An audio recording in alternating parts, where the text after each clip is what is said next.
is the moment we waited for. Everything you want is right here. We gon' give them what they came for. We gon' take it up from last year. Shoot 'em my shot, boy, I'm long range. Me and the team on the same thing. Stayed down, never switched up. Only thing changed was the game. I'm in the zone now. Nothing can change what we on now. When I pull up, know it's going down. Foot on the gas, ain't no slowing down. Aiming for greatness, no settling. Kick down the doors, they won't let me in. What up, what up, what up? It's your boy Phil All Caps, and I am back with another episode of the Knicks Nightcap. And I'm excited because today we're going to be chilling with a brand that I have followed for quite some time, a guy by the name of Jay, and he is just great at picking some unique whiskey barrels. And he's got this line right here called Reveries, and this is just going to be a unique, delicious pour. But like always, I'm excited because I'll be chilling with my guy, Al from Harlem. This week, Apollo will not be with us. Life sometimes hits and you got to get some things in order on the home front first. And so that's where he's at. Hit me up today saying, hey, bro, got to take a step back for a few just to get some things in order. Hope you understand. And I said, of course, I understand. Family first. That's always going to be the motto here. We love our Knicks. They'll be here next week. They'll be here the week after. They'll be here next season. So whenever Apollo's got to come back, that's when he comes back. But if you guys can, keep thinking about him. Keep him in your thoughts. Keep him in your prayers. And just that whatever's going on, he's able to rock with it, able to, get through it stronger. And then he's able to join us when he's ready and able to, God willing, enjoy a chip while, things are on the up and up with life. So I'm excited. But we also got a friend of mine who some of y'all, well, most of y'all probably already know him. He goes by the name of Knicks Recap, was Twitter elite for a very, very long time, hosting spaces like 32 a day. And then he took a step back when his YouTube blew up. And so he's the guy that's typically giving you the, announcements of what all the reporters are saying about our Knicks and what that could mean for our Knicks. So instead of having to jump to 1,000 different platforms to read about our Knicks or hear about our Knicks, you could just go to Nick Recap's page and see all about it all day, every day. And that's why his channel has completely blown up. So we'll be rocking with both of them today. And so let's not waste any time because we got a lot to talk about this season, what we've seen that has worked, what we think hasn't worked, what we saw at the All-Star break, and what we think is going to happen for the rest of the season and what we hope happens. So without further ado, this is my guy, Al from Harlem. Yeah. What up? What up? And without further ado, let's bring up our guest who's not really a guest. This guy is just chilling at home. He can put his feet up on my couch whenever he wants. Let's go. Knicks Recap in the building. Yeah. What's going on, fellas? Let's go. Oh, chilling, bro. How you been? It feels good, man. No lie. People don't like the fact that we don't got basketball. If you're a content creator, you love this right now. You love this. This is a couple of days for you to get a little bit of a break. Nothing's coming out, especially when your team's a contender like the Knicks. So you're kind of just chilling right now, waiting for basketball to come back. So I'm actually pretty good right now. Yeah, especially the last few weeks with like the trade deadline and everything like that. Yeah. Knicks were in every single rumor possible. So it's like, got to talk about the rumors. Then we actually made some moves. So then you got to talk about the moves that were made and whether or not you thought they were good or not. And then you had to eat your words if you were wrong within a few days of watching what it looked like. So it's been content after content after content. And I agree with you. I was hanging out with the family and I was like, yo, I don't have to do anything this week. I'm choosing to do something. This is beautiful. Like, this is all a choice. So I love it. Loved having my nights free and being able to just do spur of the moment show like this and hit you up and you'd be like, I ain't got crap going on. So yeah, I'm good. Yeah. Recap ain't really take no days off. I was just on your YouTube watching the Clarkson video that you made. I thought that was a good video. I didn't know. I wasn't aware. I'm like, holy crap, are they really thinking about that? And I saw you upgraded your background. It looks good, man. Yes, sir. Yes, sir. I couldn't give it to y'all here because it's exclusive, brother. But it didn't fit. It didn't fit. I try to make it fit to like the way I wanted to, but StreamYard has it like in a weird way. And it's like if I can't show it the way I want to show, I'm not gonna show it. So I just had this little broken wall one, but I appreciate you, man. That Clarkson news for me, that caught me off guard because I didn't think that. And we'll probably get into this. I don't want to take over the show, Phil, but you good. Just with the Clarkson thing, I didn't expect. I thought New York was done. To be quiet, I even started the video like that. to hear that they possibly could do it. And it's a possibility, you know, it's not reported in terms of like craziness. It's just that the Knicks have the money in March if they want to make a move by buying out a player. If that's Clarkson, that's Clarkson. The only reason it's something to mention is because what is he doing right now? Yeah. He's not really doing anything. He's not having a consistent role. And for me, that's a robbery, man, because I remember during the offseason when we signed him, I was thinking about finally we got somebody during the non-Brunson minutes where we can give this man a rest and he can go off. So I don't like the Clarkson experiment has failed, but I also think it's a matter of usage. I don't feel like he's ever been used correctly within this team. Even during the NBA Cup, he got his minutes and his points kind of where he could fit in, right? Which is different from how he plays. So I just want to see better from Clarkson moving forward if he's going to be part of the roster, because if he is and you don't use him, it's a waste. He's one of the best scorers on the team. He's a walking bucket to not use him. I just it's ridiculous to me, man. What's weird for me about Clarkson, and we'll go in depth when we go player for player, like there were stretches where we were like, yo, Clarkson's a bucket, you know, like this is he back to, you know, sixth man form? Is that what we're seeing? Is the Knicks the rejuvenation of the old Jordan Clarkson? And then it was just like out of nowhere, like tragic train wreck of minutes. Like everything just looked forced, looked off. He couldn't figure out who he was, what he was doing, what shots to take, what shots not to take. So it's been kind of a cluster, because for me, if you go back 3 seasons ago, you know, when I was on a completely different network, I was saying, let's get Jordan Clarkson. So for me, this summer was like, my excitement was through the roof. I was like, finally, the Knicks did it. And then he started proving us, you know, the haters wrong. And then all of a sudden, he started proving me wrong. And I was like, dang, this kind of sucks, you know, to be on the opposite end. Because I was like, yo, y'all don't know what you're talking about. Look at Clarkson. Like, he's going to be that guy that gets us there. And then all of a sudden, he hit a wall. And it was just like, you know, crash dummy, you know, kind of experiment. And so hopefully that changes. But we'll see. We don't know if it will, but he's one of many players that we're going to discuss tonight. Like, we're just going to go through the gauntlet because, you know, this Knicks team has had such a weird season, in my opinion, because we've had moments where I was ecstatic and I was like, yo, look at what we're doing. And then moments where it felt like work, like dentist on my teeth kind of work to watch a Knicks game. Like, it was painful. There was weeks where I was like, I don't want to watch tonight, but I have a show tomorrow, so I have to. And it was like the first time, even in years past, where I felt like I had to watch a game. And so that was really, really rough to see some of that. But right now, we're 35-20. Unfortunately, we are in the 3rd seed now with a Jason Tatum-less Boston Celtics still being in a higher slot than us. If that says anything about our season, it should say a lot, because it was a surprise to me. And especially if Jason Tatum comes back, that's going to be another, you know, thing, since he's practicing now with his G League team and whatnot. But let's go down the gauntlet first. You know, let's start with some of the young guys that, you know, expectations were a lot less than the big guys. We'll save the big guys for last. We'll work our way up. So first, I want to go to Al, and let's talk about your thoughts on Tyler Kolek. Because Tyler Kolek's kind of an anomaly for me. You know, like, we had that Jeremy Lin type run for, you know, for him, Kolek sanity. And all of a sudden, Tyler sanity was gone. We don't really see minutes from him right now, like, unless complete dead time. So what would you grade Tyler Kolek on his report card for the first half of the season? And what do you think were the highlights and lowlights of what got us to where we're at with Kolek? I'll give Kolek a B. I think I give him a B because I've seen a lot of improvement from him from last year. Coming out of last year, I actually was really thinking, like, is this guy gonna flame out? Is he really an NBA player?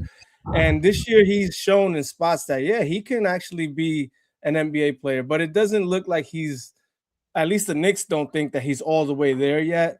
I've seen him do a lot better on defense, which was my biggest concern with him.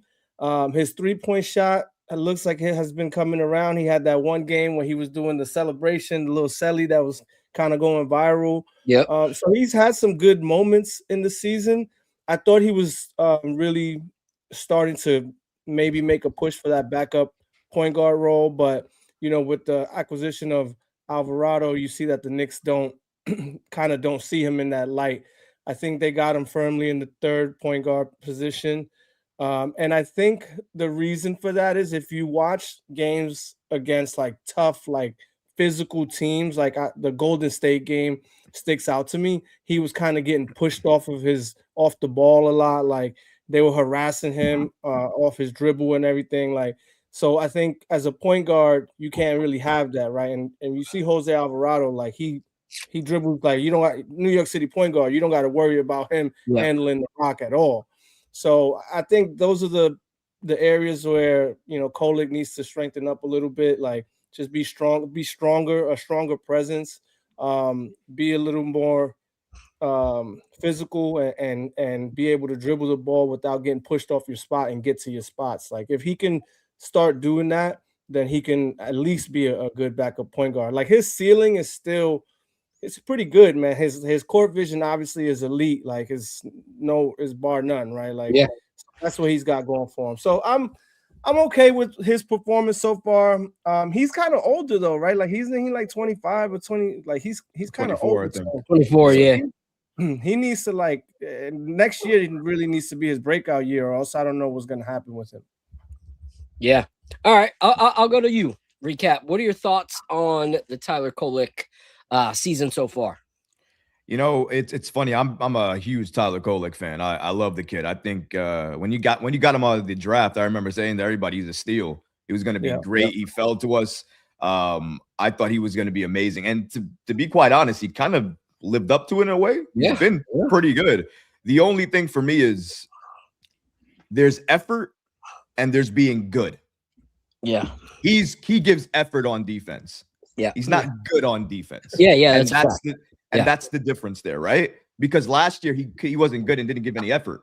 Now he's giving effort and he's trying, and that looks better in terms of defense. Anytime you give effort, it's going to look better, and it does look better. But again, it looks good. But in reality, against certain teams, more physical teams, they're going to push him, and it's just reality. We've seen it. So you need somebody else who, if they can get pushed around, they'll either take it and make something of it, or they'll find a way to get it back. Like Alvarado says, I don't care if I miss it or something happens, as long as I get it back. That's why he's going to get that role. He's the backup point guard. Tyler Kolek doesn't have a role. Yeah. So moving forward for this season, I don't anticipate him getting any minutes, because who is he going to play over? Right now, he's not getting really any minutes, and Deuce McBride is out. Yeah. So when McBride comes back, it's going to be the Alvarado and McBride show. There's not going to be any room for Tyler Kolek. So he's had a good season in terms of being kept. I thought he was on the trade block early on. I thought he proved his worth, exactly what he needed to do. I agree that he needs development, but unfortunately for him, his development is capped by his age. You can't be 27 still developing. Yeah. So you have to be able to get it right immediately. The problem is, though, he may have it right now. How do we know?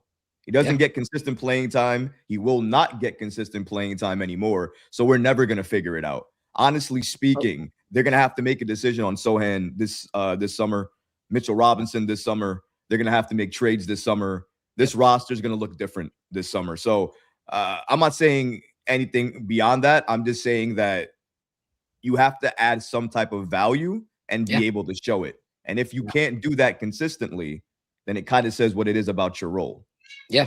Yeah. You know what sucks is, like I said it earlier in the season, my biggest frustration with the New York Knicks right now is that because of the leadership that we had under Thibodeau, this is typically, like, realistically, Tyler Kolek's rookie season. Like, this is his rookie season, where he's actually playing more than just dead time minutes, where we can actually see what he could be. And so I look at a whole year that was wasted that we had with him, because if he would have developed like this last year, it would be a different story right now. Like, that growth came from him putting in the work, you know? And so I really think that we would be seeing a different player this season if he was able to develop that last year, you know, and because some of his like weaknesses, you know, are very similar to Jalen Brunson's weaknesses, you know, when it comes to like size and everything like that. But in this 1 year, I've seen the growth of Jalen Brunson. I mean, the growth of Tyler Kolek in a crazy way compared to so many other point guards, you know, that don't get minutes, you know. So I really think that we lost a good year of his contract with us because now that Jalen Brunson's contract is further along, there's more of a it needs to happen soon. And so the younger players that were there under Tibbs are kind of getting rushed. You know, you either do it right now, you show us what you could have developed last year, but it all needs to be ready and packaged, or we have to look elsewhere to make sure that we can win on this Towns Jalen Brunson timeline. So everybody got sped up. And so for Tyler Kolek, I think it's unfortunate because the kid shows so much promise. Like, honestly, he is the best facilitator on our team by far. That's just the truth. He's got the vision, he's got the court vision, the passes that he can create are leaps and bounds better than anyone else on our team. But like you said, you get that height and you deal with that already in your starting lineup. You can't then have that off your bench as well. You know, every once in a while, it's fine. You see it with TJ McConnell. You know, it's fine with TJ McConnell most of the time when Tyrese Halliburton was there because it wasn't 40-something minutes of a short point guard having to deal with height. There was, you know, moments where it was okay, moments where it wasn't. And he was able to thrive through that. But look at him right now without him. Without Tyrese, they're second worst team in the league. So doesn't make him a bad player, just means that it doesn't work for 48 minutes of basketball to have a short point guard that isn't a great defender, decent, but not great, and does get kind of bullied around a little bit height-wise. Shout out to everybody in the chat. Doug Fresh, appreciate you. He said, salute my guy. A salute to you too. Nick Yak, he said, if McBride didn't get hurt, we wouldn't have gotten Alvarado and Kolek would still be playing. Yes, but there's going to be other things. We're going to talk about McBride a little bit as well. I still think Alvarado is a piece that we've been looking at before McBride was injured. And he just makes sense with the dog-like mentality that we don't have on this roster that we need. And we've already seen that. We've seen him step up to more players in his week and a half as a Knick than all the Knicks have combined this season. And then we got Straight Flexin. He said, do y'all think you can catch Detroit to get the number 1 seed? We're almost unbeatable at the Garden. No, I don't believe we're catching up to Detroit. I think we need to worry about getting that second spot and definitely not swap down to the 4th. We swap down to the 4th, it's trouble. We'll talk about that later. Kolek will end up a better player than Alvarado one day. Maybe. We'll see. I think he's got more skill sets than Alvarado does. Like, I think he brings more to the table as like a whole package. Alvarado is shooting lights out for us right now. Don't know how long that's sustainable. But, you know, overall, Tyler Kolek has more of a well-rounded game. Maybe not as good in certain areas as Alvarado, but more well-rounded. So appreciate you all. If you guys can hit the like button, hit the subscribe button, post this on Twitter, post this on Instagram. Let's continue to get the numbers rolling. We're going to go through a few more players before we bring up our guest, Jay, to talk a little bit about his brand and jump into this delicious bottle that I got right in front of me. But so with Tyler Kolek, I think in order for him to stay a Knick, Miles McBride has to move on. I think that if there's any way that we actually bring back Miles McBride, I don't think Kolek gets, you know, any shine, any minutes. And I think that he is moved in a package deal. I also don't think that even if McBride goes, that he's off limits in a package deal, regardless of how good he is. I think that if he brings any value to a big time trade in the summer, we will see Kolek gone. Yeah. But me personally, I would not like to see that. I've been Tyler Kolek from the get-go, and I'm going to be Tyler Kolek for the jump, you know, till the end. So shout out to Tyler Kolek, but let's go to Miles McBride. You know, I was going to go rookies first, but since we're talking about the guards and we're talking about why Tyler Kolek got minutes in the first place, it was the McBride injury that put him out there, that gave him a shine. McBride came back. We saw, you know, a slowdown in those minutes again. And now McBride out again. But he's up for an extension. And I don't know if this New York Knicks team is going to give it to him. Because if you listen to all the reporters, such as Ian and everybody like that, when they talk about money being moved, there's never the talks about so they can sign Miles McBride again.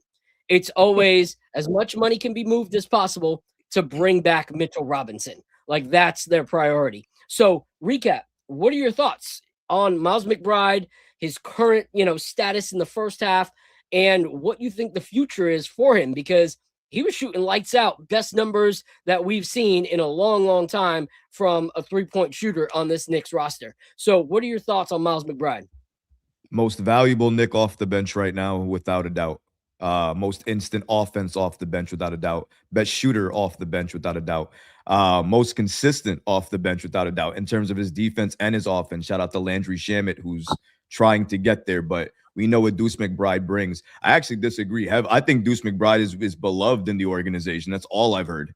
That he's one of the most loved players in the organization. The Knicks have actively had offers to trade Deuce and have said no to those offers, have denied trades with him included in it. So, I mean, from everything that we've seen, New York not only loves Deuce, but loves him as much to say that they don't want to trade him and they want to invest in him. So I think they believe Deuce McBride is part of their future. At his age, the way he's coaching up some of the young players, he's a young vet, in my opinion, right now for the Knicks. He did it with Tyler Kolek, some of these other younger kids out there. I mean, because he's done it before. He's a former second-round pick who had to work his butt off to get to where he is today, and then finally gets there, makes the statement of being in the lineup, even with the coaching change. That means he impressed two different coaches, given his skill set, and made sure everybody in the organization knew that without him, they were probably going to struggle. If anything, Miles McBride is protected. He's not even up for an extension till what? Not this offseason. I think it's the next offseason, right? It's 2 years. 2026, 2027, right? 26, I think, yeah. Okay. He becomes, no, it says he's eligible for an extension this year, now, but he might still have another year. Yeah, he's eligible this year, but I know that they don't have to offer it to him this year, and I don't think that they will, because they don't really do that. They'll wait to see him prove it and then see where his value is, because he could have a great year this year and a down year next year, and New York is more than anybody. New York knows that.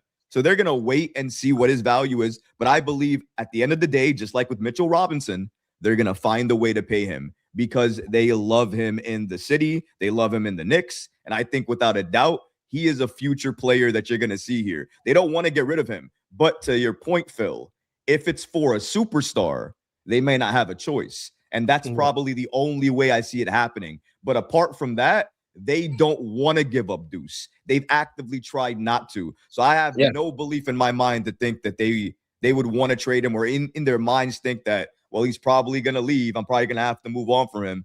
I don't think that's the case. If a Giannis trades there, maybe we talk about it. But apart from that, why would they trade Deuce? Who replaces Deuce McBride? I can't call anybody.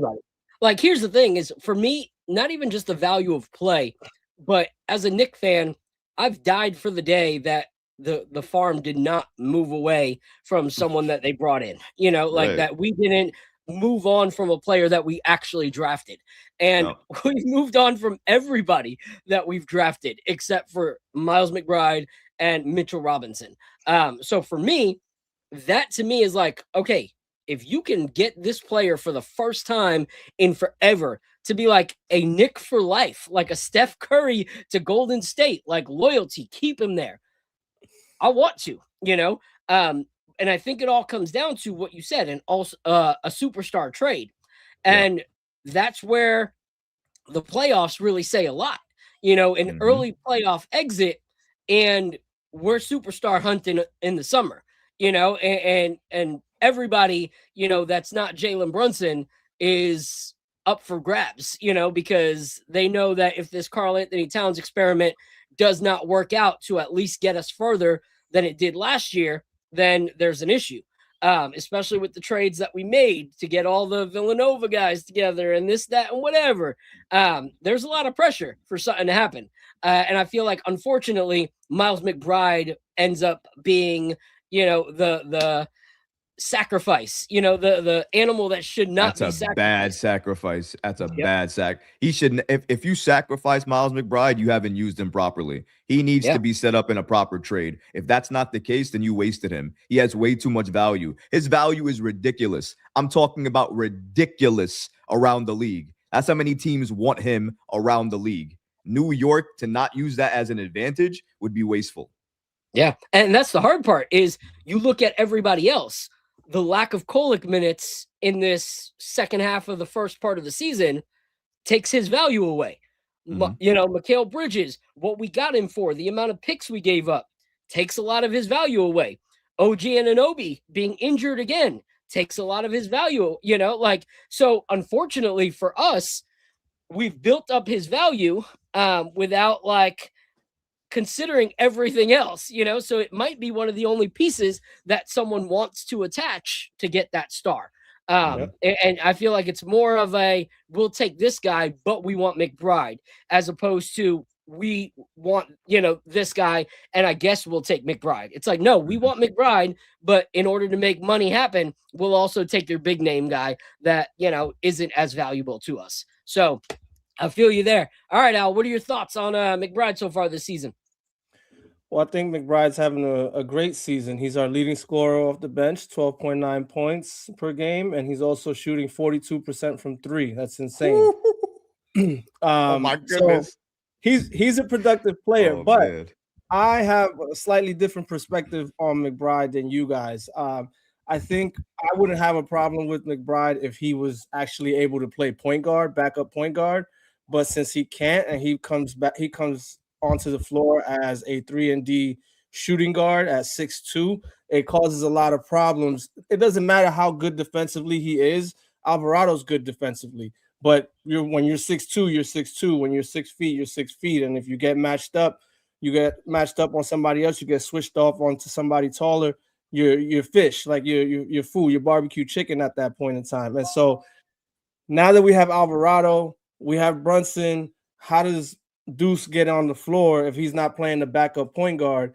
Because then if he's playing shooting guard, then he's sharing the floor with Alvarado, and those guys can be pit bull on the ball defenders. But once we get into a half court setting and we're in the playoffs, I've seen Deuce get cooked by TJ McConnell on the Pacers. So that's my only. I wish he was 6'6".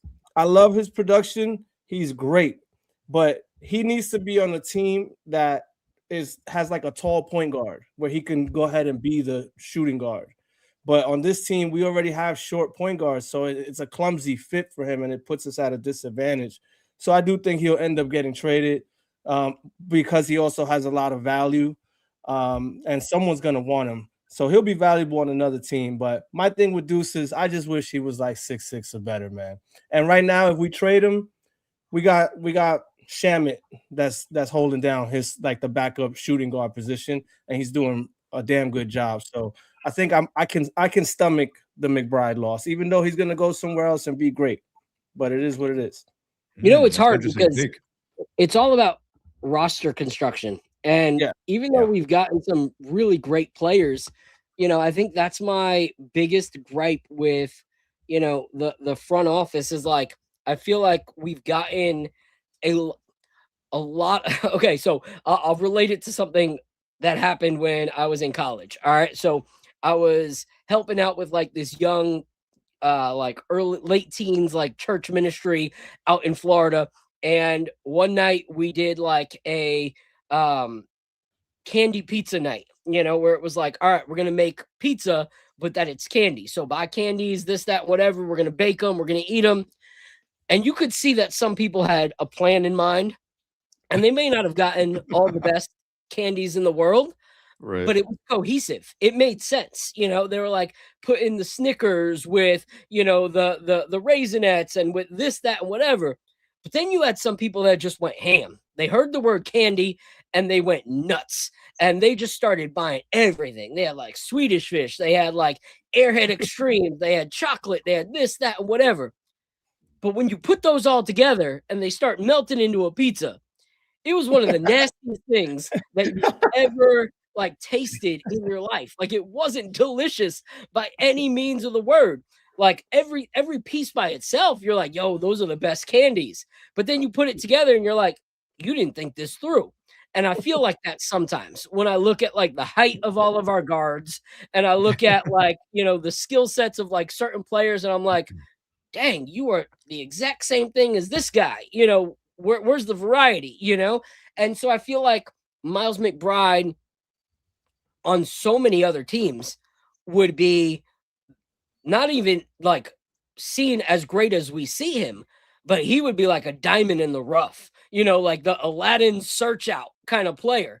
Like you imagine him next to a guy like Cade Cunningham, where Cade's got the height and you don't really have to worry that if the guy next to you is short, because Cade is more than enough, physically, offensively.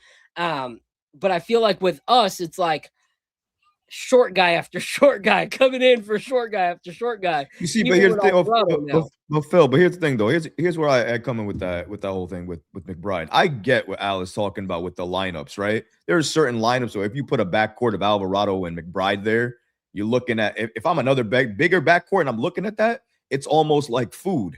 Like I'm going to destroy that every night. However, it also depends on who you surround that lineup with. I'm not going to just put regular players around those two. I'm going to put heavy defenders around them. I'm going to put size around them because I need players that can easily switch to get help to them because they're going to need it. No matter how good of a defender you're going to be, you need help. And that's what Al's talking about. That switch inside that we always see against the Orlandos or Detroit that look for the mismatch inside, that pass it inside when they see a guard inside and they go after it. That's fine if we have somebody to switch easy. And if we have a Sohan there or even a Diwara who's been, fairly good at doing that, like I don't mind that. It's all about who you have around these guys. And for me, a lineup of Alvarado, McBride in the backcourt, you pair that with a Mikal Bridges, Diwara, a Sohan, or even a Diwara, Sohan, Robinson. You can do an OG,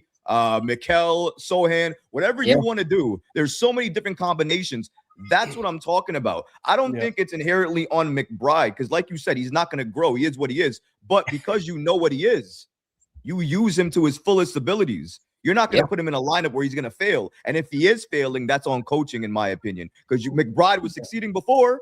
Yeah. So if he's failing now, then that's on you. So I don't think about it in that sense, Al. I think about it as if we're seeing that where we're struggling because they're taking advantage of the mismatch, we're allowing them to do that. That's a defensive issue. And it goes back to coaching. It goes back to schemes. I'm not blaming McBride for that. I'm blaming Mike Brown for that.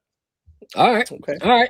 That's good. And we're going to talk about Brown too, because there's been some highs and some lows there as well. But I don't want to keep the guy backstage waiting. He goes by T8KE, Mr. J West. And if you're in the whiskey scene, like this is the kind of bottle that you seek out. Like you look for these kind of bottles, you look for these kind of releases. And so this guy has been putting out bottle after bottle after bottle of just deliciousness. Has amazing single barrel programs, private barrel selections for different realtors, retailers, and different communities to be able to pick. Some of my favorite stores have picked incredible bottles with him. And so I'm going to have him come up, tell us a little bit about his story, and then we're going to crack open this pour. And I don't think he's a huge NBA head, so I'm not going to make him like deal with all of our Knicks talk, like I got to have some grace for the whiskey community. It's just not there yet. I'm trying to get it there. I'm trying to get people to realize that there's some good basketball being played. Some of them are like, stop after college, like, no, I only support Duke, or, Indiana Hoosiers, whatever. But so he may not be a basketball head and we don't need to roast him for that, but he does make dang good whiskey that I can drink while watching the game. So I'm gonna roast you for that. Yeah, exactly. I'm not going to roast him for that. It's whatever. Because he sent me this delicious bottle. And anytime I think of roasting him, I'll just take a sip and we'll be good. So without further ado, I'm going to bring up Jay West in the building. Oh, you there?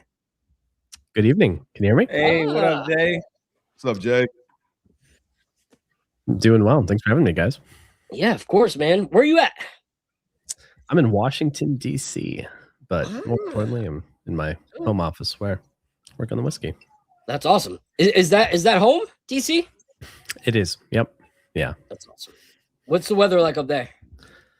I'm a Midwest boy, so I like hockey more than basketball. But so I'd say it's unseasonably warm for me. But I think DC would still consider it pretty cold. That's awesome, man.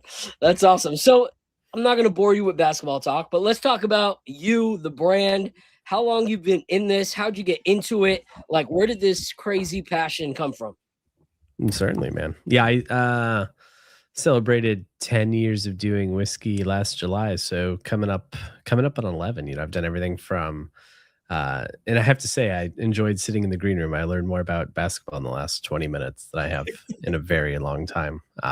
Hockey, lacrosse, guys, more field sports. But yeah, I've done kind of everything under the sun, which is not a pat on the back, but I've done journalism, right? Done critic work, done a lot of what you guys we're doing here today that I respect a lot, which is like commentary on the players and how they move and what they do and, how they develop and change. And, distillers move around just like players do and spend a long time doing that. And eventually did it long enough to develop a passion and an opportunity to get into production itself, which to me is kind of cool. It's, to me, my shoulders gave out a long time ago. So my sports game, my sports years are well behind me, but it's kind of a, you go from learning the players and meeting the players and talking about the players and writing about the players and critiquing the players to, in your own little way, getting on the whiskey field yourself. And so it's been fun to make some small moves and some, no half court shots here, but to grow a little whiskey brand and get to do some fun stuff and kind of, get to see what life is like from the field and after being in the stands for a very long time. That's awesome. And so in your time doing it, like I know you did the review game for a long time. Sure. In this time that you've been putting out product of your own, like how did that form? Like tell people, because we've had blenders, we've had master distillers, we've had a guy that the brand forgot that it was their day on the show, so they sent the guy that might like basketball, to represent them. We've had everybody from the whiskey scene. So what's your role like, and how did you get into that specifically?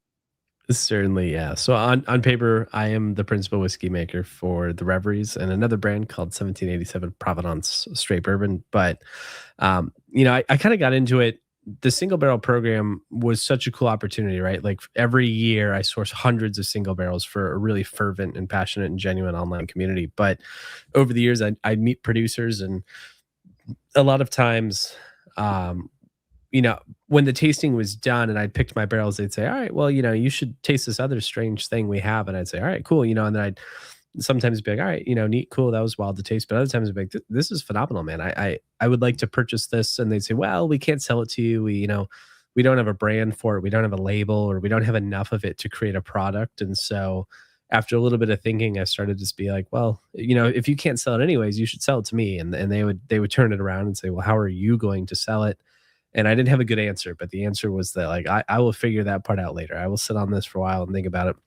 And the Reveries really became my mechanism and my opportunity to take those whiskeys that would have otherwise never seen the day of light, or were too strange or too weird or too limited, and to put my kind of, I like to respect the game. I like to respect the whiskey industry, but I'm a pretty irreverent guy. Like I've always approached whiskey a little bit differently, whether it's from reviews or the way I sell whiskey or the single cast and the marketing, the branding I do. And so the Reveries was born as kind of my mechanism to push those out in the world. So it hopefully looks like no other whiskey on the shelf. It's very dark and different and avant-garde, as some of my film friends would say. But to me, it's very holistically about the stuff that I like, and it's breaking molds and putting really good whiskey in the glass. So I love that.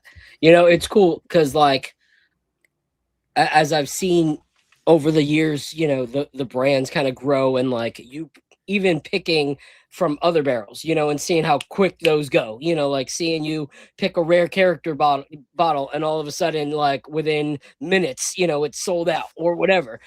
Just seeing the hype behind everything you've put out, because people know your palette is unique, that your palette, is something that they can rely on, which is the loyalty that comes once you've kind of proven yourself.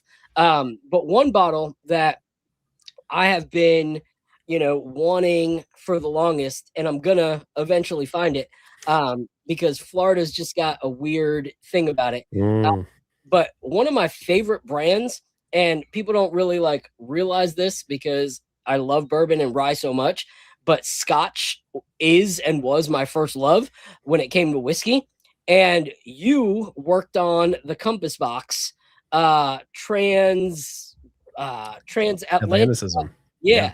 And that bottle looked incredible. And I was reading about it everywhere. And Compass Box is my favorite brand, to date for whiskey. So tell me about that, whole process. How did you collaborate?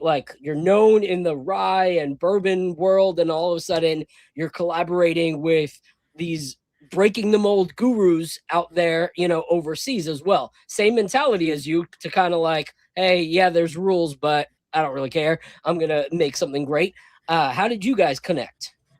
Certainly. That's a deep cut. That's a great question. I did my first Scotch release back in 2023. It was a Lefroy single cask. It was the first one to come to America. And it sold out super quick, which is cool. But the market for Scotch is remarkably different than the market for American whiskeys. And so I knew I may do 200 American whiskeys a year, but realistically, one Scotch every other year is probably the right clip.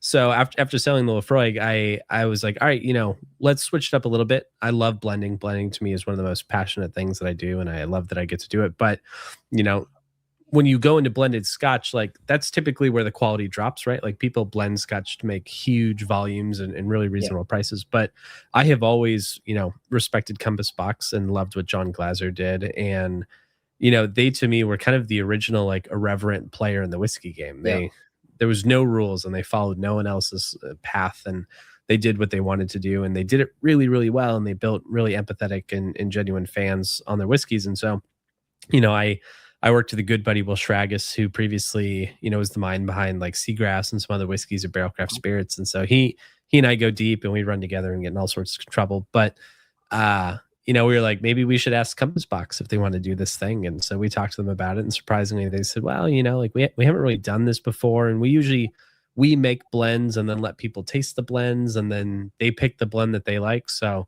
they never really had someone come into the blending room with them in that sort of way. And they had, ironically, John Glaser had just departed. And so they had this young, irreverent kind of indie guy, super fun, named James Saxon. And he was like, you know what, we should just do it. How will we know if it doesn't work or it does work unless we do it? So come on in, guys. And so we flew to London on very short notice and spent 40 hours in London to do this thing. And it was such a cool experience. And they were basically like, all right, tell us what artwork you want to do. And so we pulled our designer and their designer in. And to me, it was a level of collaboration that brands rarely want to do. But when you find people who are both bought in at the same level, you get really good whiskey. And it's crazy because now it goes at auction for many times what it would have sold at. It even was going at auction while it was still on sale. And I was like, guys, you can still buy this. But once it sold out, then the auction prices went insane. So I have just a sole bottle here and it's open. And so someday I'm like, I might have to go to auction to buy my own whiskey back. But there's worse things, I suppose. Yeah, no, it went crazy. Even here, the stores that carry Compass Box heavily couldn't get their hands on a bottle down here. And so it was one of those things that it was always I would find someone who was willing to, but they were like, how many allocated bottles can you trade for it? I'm like, come on, what the frick? But no, it's good to hear, man. I'm glad to see that. What would you say your favorite brand that you've collaborated with experience has been? Oh man. It's kind of, it's kind of like picking your children, but I've done a lot of really cool stuff with Barrelcraft Spirits. I think they have embodied the most YOLO spirit that I think there is in the whiskey industry. We've pitched, I've said it multiple times, but I don't really think you can say it enough. My favorite partnerships are ones where I call up the distillery and say, yeah, I've got this crackpot idea, yes or no. But, it's really hard to find a distillery who's also going to pick up the phone and be like, hey, we have this crackpot idea, yes or no. And so I see tons of that in Barrelcraft Spirits, which is really cool.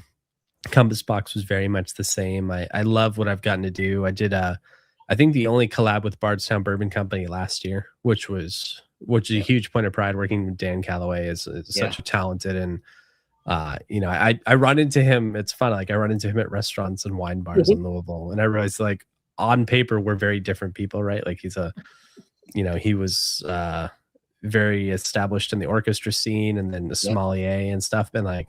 But I like realize we're kind of the same person on paper, and so like, or not on paper, like we have the same interests. But outside of that, it's been a lot of fun also to build the Reveries and get to find people who have that next generation sense of exploration and come to me and say, "I've got this coked out idea, man. Like, do you think we could do it?" And my answer is usually like, "Not yet. It's not a no. I just don't have the infrastructure. But you can bet that the moment I can, I'm going to call you up, and we're going to get in some trouble." So it's been kind of fun to take the next extension of that and hopefully provide it for people who share the same passion that I had all those years ago. I love that. I'm glad you said barrel. We're one of the last episodes this season before the playoffs will be with Barrel Craft Spirits. So they'll be on the show, and it'll be fun to connect with those guys. So we're going to bore you for a minute. We're going to talk about one player so that the Knicks fans in here that are sober are like, not trying to leave. And then we're going to crack open this delicious bottle and have you tell us all about it. So I'm looking forward to this one. So guys, let's go to the next guy. All right. You brought him up, Recap. Mo freaking Diwara. Oh, yes.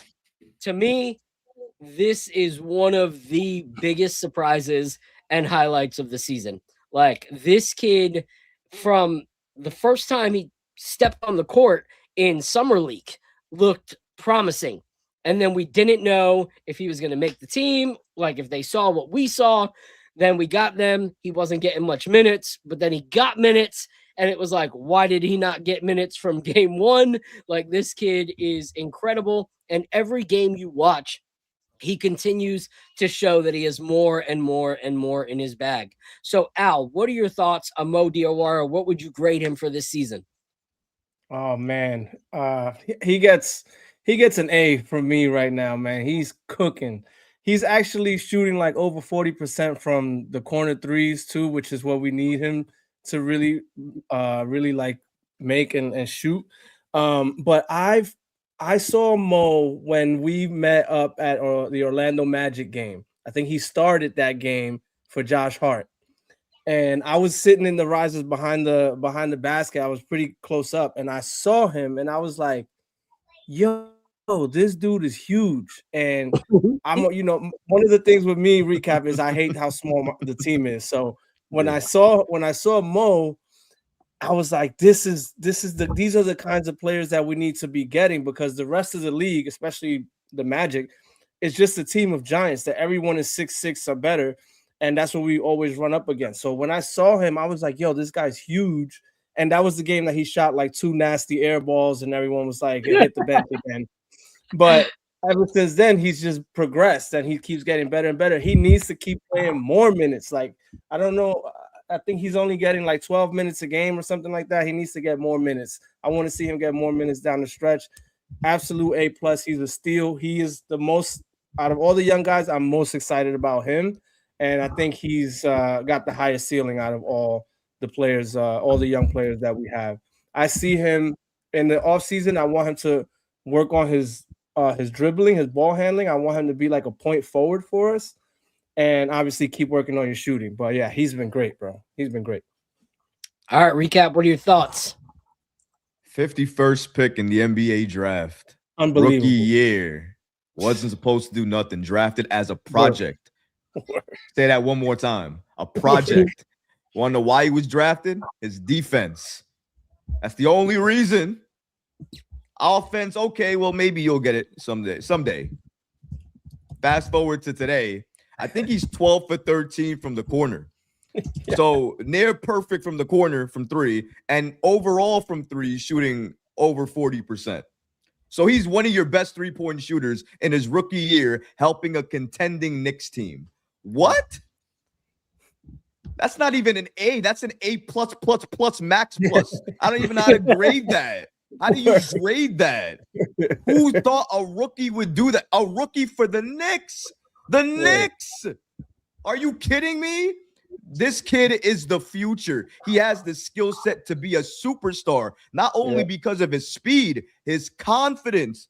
When have you seen a rookie step up like that into a shot with no hesitation or drive to the basket without any fear? Although he needs to continue to attack. Sometimes he gives it up if a player is too big or he fails one time. He kind of thinks that too much and he gets into his own head and he stops. He needs to get that out of his head. Continue to push, young man. The more aggressive you are, the better you're going to be. He has everything you need for a future wing in this league. He is the future of this team. He is the future wing of this team. He has superstar potential. He has star potential. That kid is the kid. And nobody thought it until the day he stepped on the floor. And then every day since then, he's convinced everybody who maybe had a doubt that it's not the future, it's now. The future is when he's going to get better. Now is when he's making an impact for a contending team. Can I say that again? We're a contending team,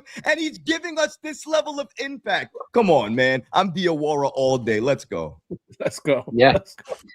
No, man, that's great. You know, like it's funny because we didn't know if he or that one dude that had similar skill sets, or at least talked about similar skill sets. I'm trying to remember the dude's name. That was in our summer league. James Najee? Yeah. You know, there was like talks of like who are the Knicks going to keep, you know, like from these guys, very similar, you know. And so I was like, man, you know, I don't know what's going to happen. Mo just starts to show what he can do.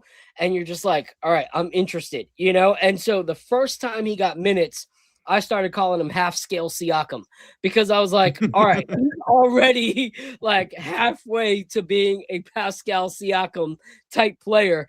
And he's maybe played like 4 NBA games so far. Like it's crazy because he's got very similar skill sets, the confidence to dribble the ball down, the confidence and the skill sets to facilitate at his size. His defense is incredible, the way that he can block shots and the way that he can follow you without fouling and like go through picks. Like incredible the way he can see the game on both ends of the court. Very similar in size, 6'8" Siakam, 6'9" Mo Diwara. But like you said, you look at a lot of these players and they don't they'll shoot threes, but confidently stepping into threes. You don't normally see a player like that unless they're in like the top 4, top 5 drafted, and you knew that they were going to be studs from the get-go. Like you knew that, you know, you knew that their sophomore year of high school. But other players don't typically start walking into three-pointers with confidence and hitting them. And even when he misses them, the shot looks right, and I don't care. Like, I'm like, keep shooting those, big fella. Do not get, like, worn down. Do not get upset. And I have to say this. I am so thankful to God that we got Mo Diwara in a season that Tom Thibodeau is not the coach. Because I do not know if this young man would have ever seen minutes aside from someone like 2, 3, 4 starters getting injured. You know, it would be the only way that Mo would have gotten minutes. So I'm thankful because I feel like this kid's ceiling is even higher than a lot of the guys that we already like love and cherish on this team. Like, I feel like if that's what he is now, I can't imagine what he's going to be when he's how many years in like OG has, you know, like, come on, this kid can just continue to grow. And if we are going to buy into anybody, even though I'm Tyler Kolek, if we're going to buy into anybody, it needs to be Muhammad Diwara. Like, that kid needs to be a Knick for years and years and years to come. And I just love my kids going, Mo, every time he comes in. You know, it's a good feeling. My boys love him. So if you're watching, Leon Rose, do not screw this up. Please do not screw this up. All right, before we go to the next guy, we're going to tag my guy Jay back in. And we're going to talk about this beauty, this Reveries right here. Is this that? Yep, this is batch 4. All right, so tell us a little bit about this one. This is a blend. I don't know if you disclose who you blend with or anything like that, but tell us about the 4.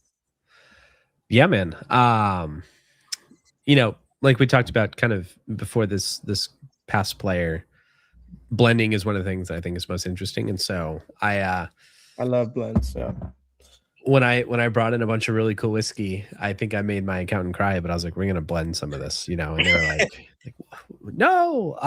And my perspective really is that, blends should be made of all sorts of things. But if you're gonna put something in a blend, like you wouldn't put, if you build a cocktail, you wouldn't use the shittiest possible vermouth and then really good bitters and whiskey, right? And if you're baking a cake, you don't use spoiled eggs and then really fine saffron and chocolate and all these crazy things. And so for me, blends have always been about elevating every single thing that goes into them. And Raven was my opportunity to kind of show that and see if the whiskey world would be receptive to it. And thankfully, I would say, they have, which is really good. But, it's named after Harrowing, which is the biggest raven on the property. I have 130 acres out in Middleburg, Virginia. And there's 7 ravens that live on the property, and the biggest one I've been feeding pistachios for like a year and a half, so we've been building a little bit of rapport. But this is kind of a dedication to that bird, which is, a lot of people see ravens and they're like, well, they're just crows, and I think the saying goes that if you see a beak attached to a bird, it's a crow, but if you see a bird attached to a beak, then it's a raven, because they're just so big. But to me, it's supposed to be like a big colossal whiskey, right? It's got big ingredients, it's got a big price tag, but ultimately it's a big whiskey. It should be balanced and complex and full of life and a little bit sinister and super kind of fun. And so this is kind of my love letter to whiskey and getting to build something, when no one's around to tell you no, you can do anything for better, for worse. And my hope really is that this is a blend for the better. I love that. So you got 7-year, 9-year, 14, and 15-year in this one. That's correct. And the fun part is that I printed this label not realizing the birth dates on the 7 and the 9-year cask. And so it's actually 8 and 10 and, and 14 and 15. So it's even older whiskey, but I wasn't going to go back and reprint them. So it's like kind of a fun Easter egg because like you kind of forget that like time keeps passing, right? You're like, oh, shoot, and oh, wait, like the whiskey actually got older, like it flipped a birthday. But all right, let's be honest. Your accountant already said you spent too much money on the barrels and you mixed them, so you can't spend the money on new labels. You gotta pick and choose your battles, my friend. And to me, it's kind of fun because people, if they look at it and go 7, 9, 14, 15, like, wow. But, and then they go, well, it's actually 8 and 10. It's kind of a cool Easter egg. That's awesome, man. So I know a lot of these go pretty quick. What's typically the turnaround time of like when you guys hit market to when you guys are like, all right, that's done? Oh, man. I wish it was longer than it is. I think Raven 4 sold out online in a couple of hours. And Raven 4 is actually the first whiskey of mine to get distributed outside, like online. I kind of, getting distributors and moving into states feels like a really big move, but I had a big store chain and a lot of really great accounts in New Jersey is where I kicked off distribution. And so I sent a couple hundred bottles of Raven being like, this will take New Jersey and New York months to sell through. And we sent it on like a Thursday, and on Monday, they're like, so can you send more? And I was like, what'd you do with it all? And we sold it, man. So a little bit quicker, I think, than I anticipated, which is a great problem to have. But I do realistically want everyone to have really fair opportunities to buy this stuff. So Raven 5 will be coming out, and I think you guys are probably the first to know, but Raven 5 will be coming out later this spring. There won't be enough to go everywhere, but hopefully there'll be enough to go around. But it's not sacrificing any of the age. It's going to be a pretty baller whiskey. So are you guys like in like the Preets and those kind of stores up north? What much smaller in New Jersey, Bottle King, Low C. There's a lot of really great like Sunrise Cellars and a lot of really great I don't want to call them like indie retailers, right? But I'm not in any big chains. Like Total Wine's not coming out. Like states like the ABC and stuff aren't coming out. So it's been fun to talk to stores and be like, all right, if you have cool whiskey drinkers, let's get your product there. Like my goal maybe some days to be like in a Pick and Save or a Quick Stop or whatever, like a huge chain. But to me, a priority is like, I want to be where really cool whiskey drinkers are. And so New York State, a lot of places in the city, which is really cool. Travel Bar Brooklyn, I think, is probably the best whiskey bar in the country you should go to. They definitely have some, but it's been slow and steady. It's been fun to find owners who are passionate about whiskey and talk to them, and then get whiskey on shelves as well. That's awesome. Are you guys in Witties up there? Not yet, but if you know someone, I'd take their email. Yeah. I'll try to get you in touch with Witties and with Preets out there. Sure.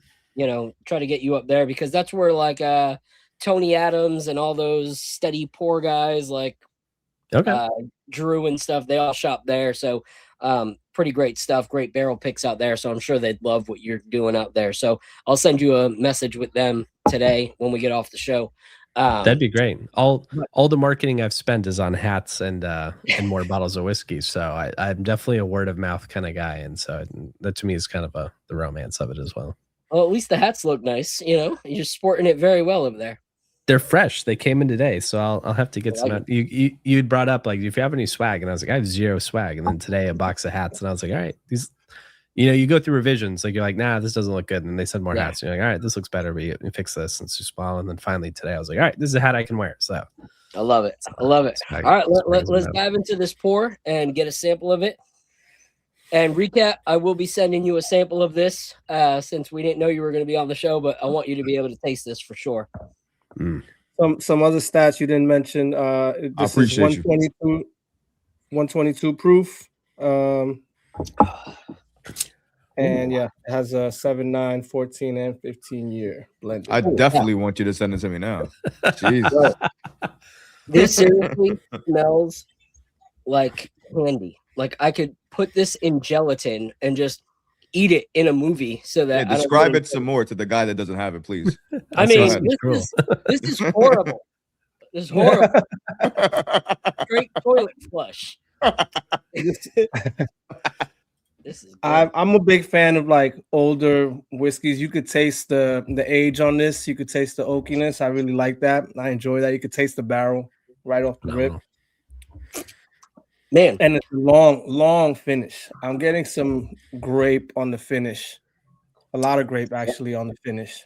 And you get the grape in the nose, which is crazy because like a lot of like the whiskeys, I'm not a huge cherry guy, you know. So when people are like, oh, I love the smell of cherry, I'm like, it just reminds me of medicine. And I'm like, all right, I could probably skip that one, you know. You can usually tell a kind of childhood so and so. Yeah. Cherry's like, very polarizing, I found. Yeah. I'm like, I don't need that in my life, you know. So when people are like, oh, it's like a cherry bomb, I'm like, cool. No, I don't want it. But this has like blackberry and grape like sweetness, like the kind of yeah. Oh, all right. Sip time. I like the proof point too because it packs enough punch too. Sure. This is fantastic. Oh, glad you like it. The older whiskeys I pulled into this, I love them because they still had so much vibrancy for being really old whiskey, right? Like it tastes old, but some whiskeys taste like bitter and dirty and like kind of flat, you know, which is not to say they're bad, but like a very different profile, right? I like less wood and more vibrancy and stuff. So to me, it was kind of a no-brainer to throw these things together. I love it, man. Like I'm getting like I love old fashions, you know, like I love, but like a classic old fashioned.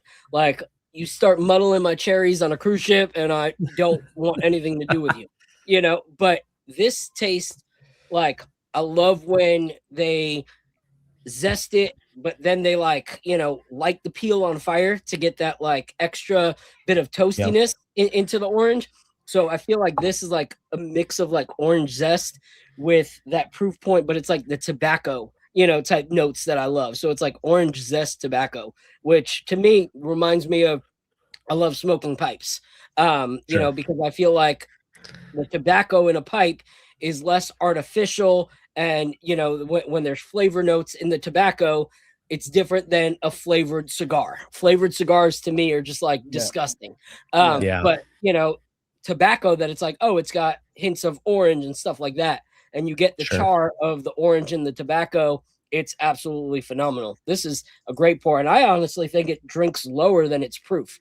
Like, I think that, you know, it drinks at like 110, 112. But not because it's not good, but because all the burn that you get is part of the flavor, not just like in the chest. So I absolutely love this. This is a banger, bro. This is dangerous. This is one of those bottles that are crushable, you know, and you don't want to crush it because, like you said, you know, they're gone within minutes. So, you know, you can't get a backup, and, you know, you don't want to just share it with anybody because anybody's not going to appreciate it as much as the actual whiskey drinkers. So this is great, man. This is like a solid 9. I have a question, and I don't know if you're gonna want to answer this, but I'm gonna ask it anyways. I see here. I love the transparency on the label, right? That you put, the 7-year, the 9-year, and all that, and then you put the state that it's from. I did do some research, and I saw that this blend supposedly has was it Green River, Beam, a couple of others. Did you purposely is that something that you're keeping in the back pocket and you don't want to disclose like which one is which? No, it's actually a term when I purchase the barrels, they say you can't say where this was distilled, and you can't say the city where it was distilled. And a lot of times, I'm like, it's not worth doing that. But when I taste a whiskey and I'm like, I have to have it. And this to me is my opportunity to disclose as much as humanly possible without breaking the things that would get me in some serious trouble. And so if you look at that mash bill and that age, like, you're going to know where it's from, hopefully. And if you look at some of the other mash bills, like, you can get a really good indication.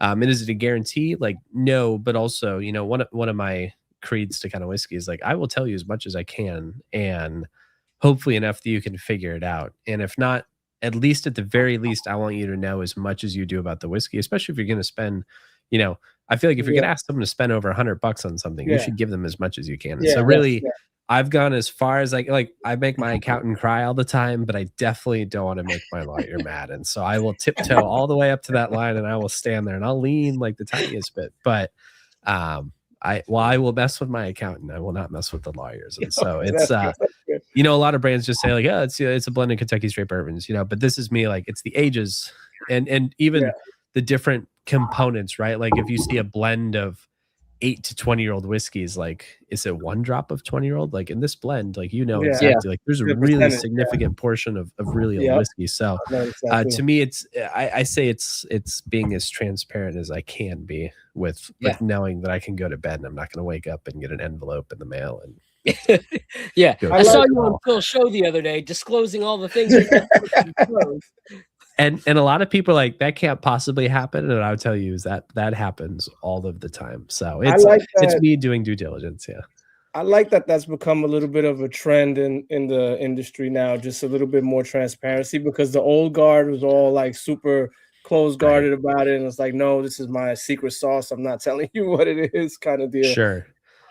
And for me too, it's also like, it's kind of like what I get to do, right? A lot of people say like, oh, just another non-distilling producer. But like, if you look at any of these big distilleries, like Heaven Hill's not going to be like, you know what? Our whiskey would be better with 12% of another producer in it. Like my opportunity to create something new and shine is be like, in that whiskey is 3 different distilleries. Those 3 distilleries would have never included whiskeys from other distilleries. But, I have bought tons of whiskey from all these different places and went through the barrels that I wanted and commingled those to create something totally new.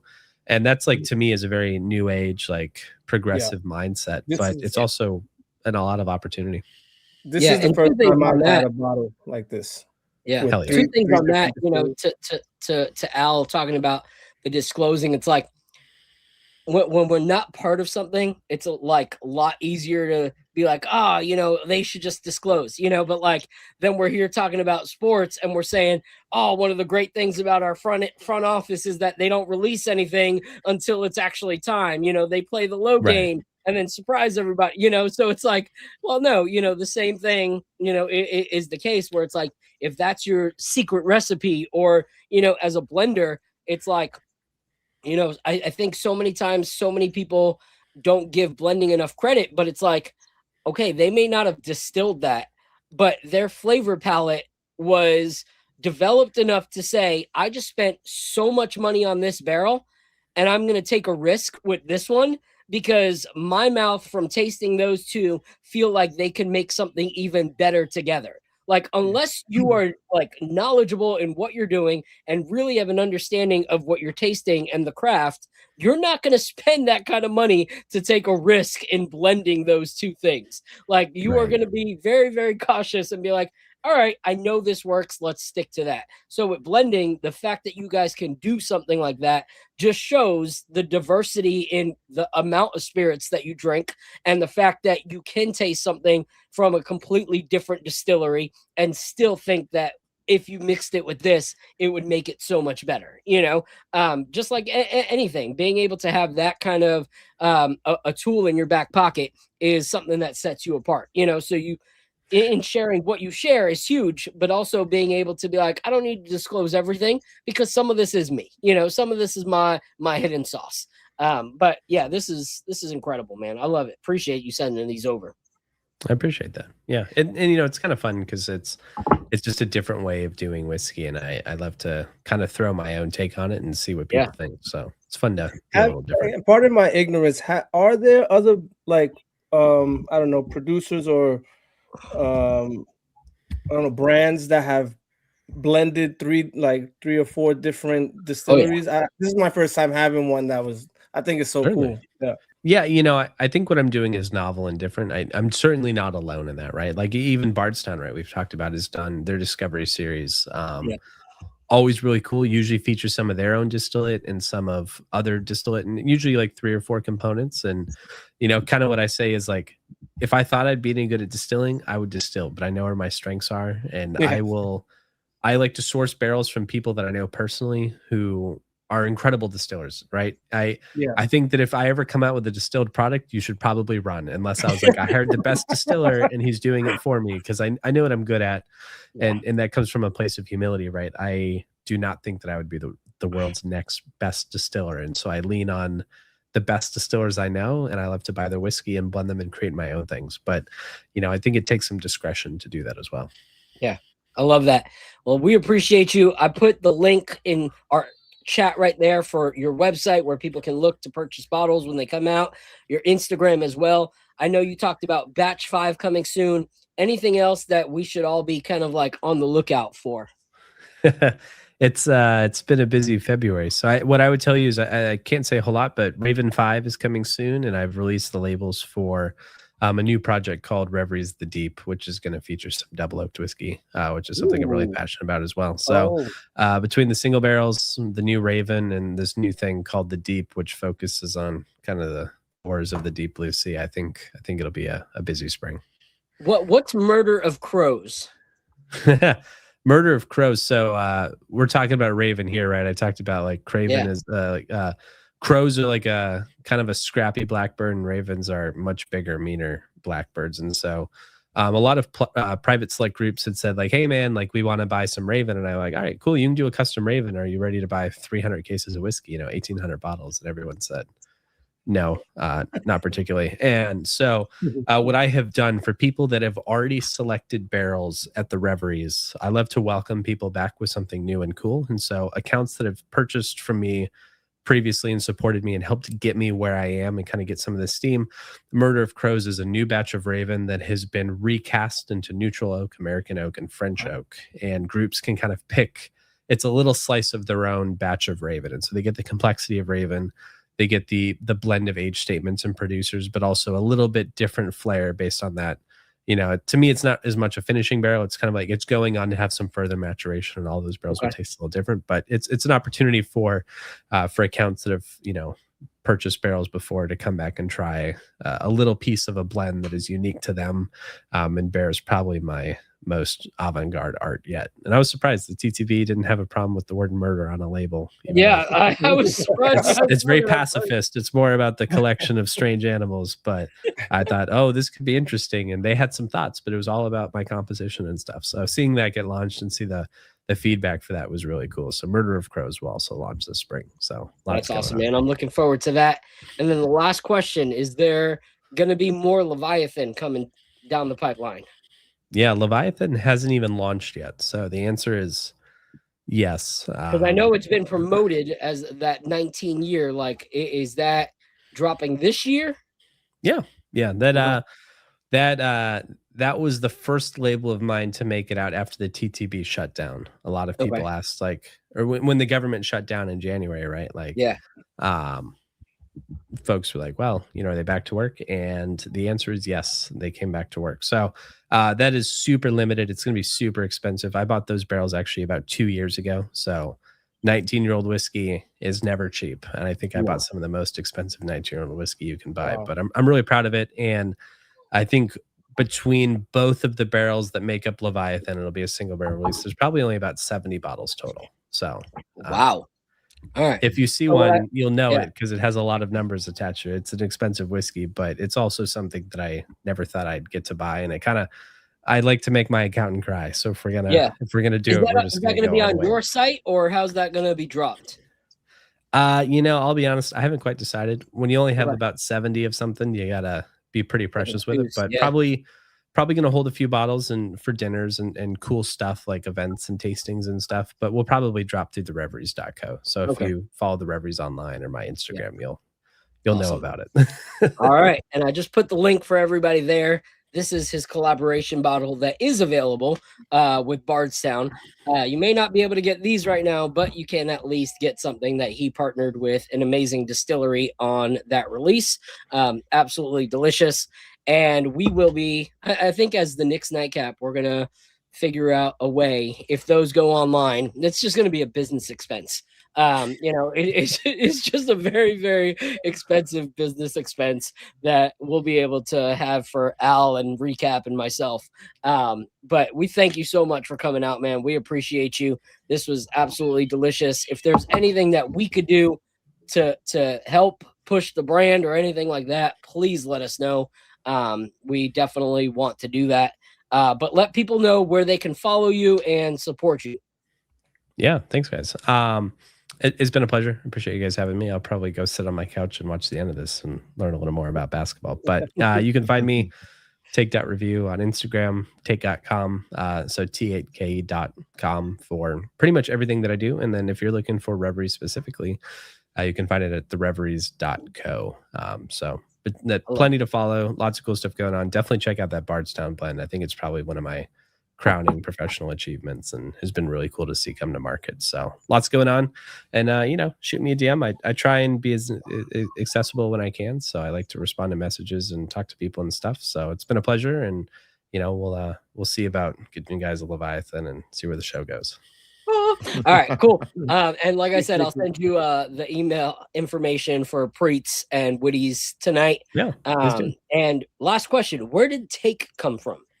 Oh man, I if I knew it would have taken off, I would have picked literally any other name. But 10 years ago, when I just started writing on Reddit, you have to come up with a username, and it was my opportunity to condense a phrase that I grew up with not a perfect home, but a home that always encouraged me to do anything you want, try anything you want at least once, just take a stab at it. And so typing "take a stab at it" into every time you log in was a pain in the ass. And in the early 2010s, if you didn't want to use a letter, you used a number. And so it's boring. Like I say, my closing statement will be, if I'd known it would have been popular, I would have picked any other name, but also no one has ever mistaken Take for anything what it was, which is me. And one of the nicest things that Fred Minnick has ever said to me is, he goes, "Take," he goes, "you sound like a rapper." And that's pretty neat. And he walked away. All right. That's a great way to end. He's got street cred. He's talking about what Fred Minnick says about him. And so I thought, alrighty, we'll keep it. And I've never changed. That's awesome. Well, the next rap song I put out, I will feature Take on it, and it's going to be all about Leviathan. It's going to be great. I appreciate you, man. Thank you so much, and you have a great rest of your night, bro. Cheers. Thank you, guys. Cheers. Later, man. Man, that was a great pour. Recap. This is fantastic. If you guys see this, buy this. Like, do not pass this up. This is incredible. Yeah. This is good. So, all right. So let's keep on going, guys. All right. Don't want to be here forever in a day. So let's kind of group these in, Jordan Clarkson, we talked about him a little bit earlier. Do you guys think that we're going to see a change, in this half of the season where Jordan finds his way back into the rotation? Or do you guys think this is kind of a one and done situation with Jordan Clarkson and what we've seen in the last few weeks? I'll go to you first, Recap.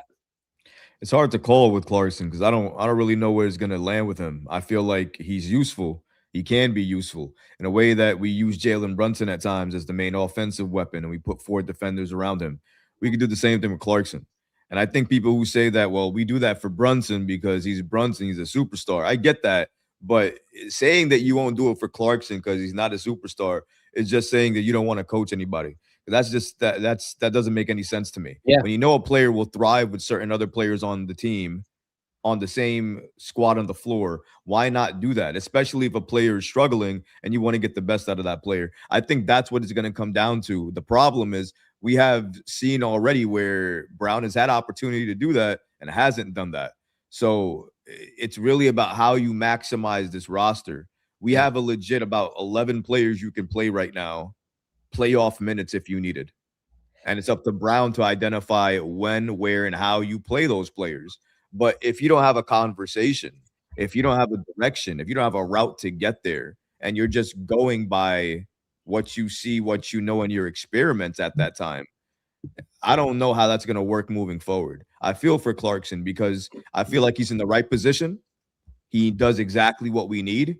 He's just not utilized the right way. And I don't think there's any way to criticize anything else, because if you're talking to me about, if you're trying to have a conversation with me about Clarkson and his defense, I'm going to ask you if you've watched Clarkson over the last 5 to 6 years to tell me how much defense he's ever played. Because I think this is probably one of his better defensive years actually with New York. So again, I've watched Clarkson for a while. I knew who we were getting. Did everybody else forget? Because I knew we needed a bucket off the bench. We got that. Use him. Yeah. And you know, I think it's weird because it's like, if we can hide Jalen Brunson, why do we not try to hide Jordan Clarkson? Like, it doesn't make sense to me. Like, to me, there's some lineups that Mike Brown puts out there, and I'm like, yo, that was great. That was genius. Great job. And then some, I'm like, are you seriously putting Clarkson out there with freaking Brunson and Hart? Like, who is covering for either of them? You know, like they're all kind of limited liabilities, some more than others. But now you have 2 guys that have to cover for 3 guys instead of 4 guys that can cover for 1. Like, and that's the problem. Like when I said earlier, it's not that on paper we are bad. It's that when certain things happen that don't make sense, like 2 stars that are both defensive liabilities, like Brunson and Towns. Now you're like, now we have to hope that our 3rd, 4th, and 5th players are good enough to cover up our 2 best players' inadequacies defensively. You know, and now when you do that with Clarkson, Brunson, Hart in a lineup, like, I don't care how good you are, you know, you're pretty much playing 3-on-5, you know, when you're playing defense.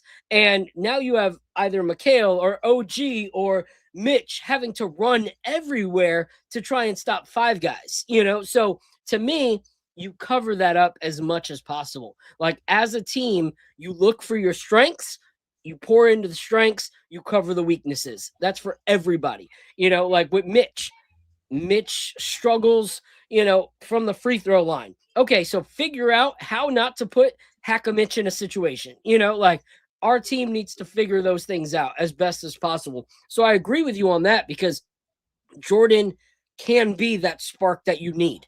Like, even if he comes into a game and it doesn't work out, cool, you didn't lose anything.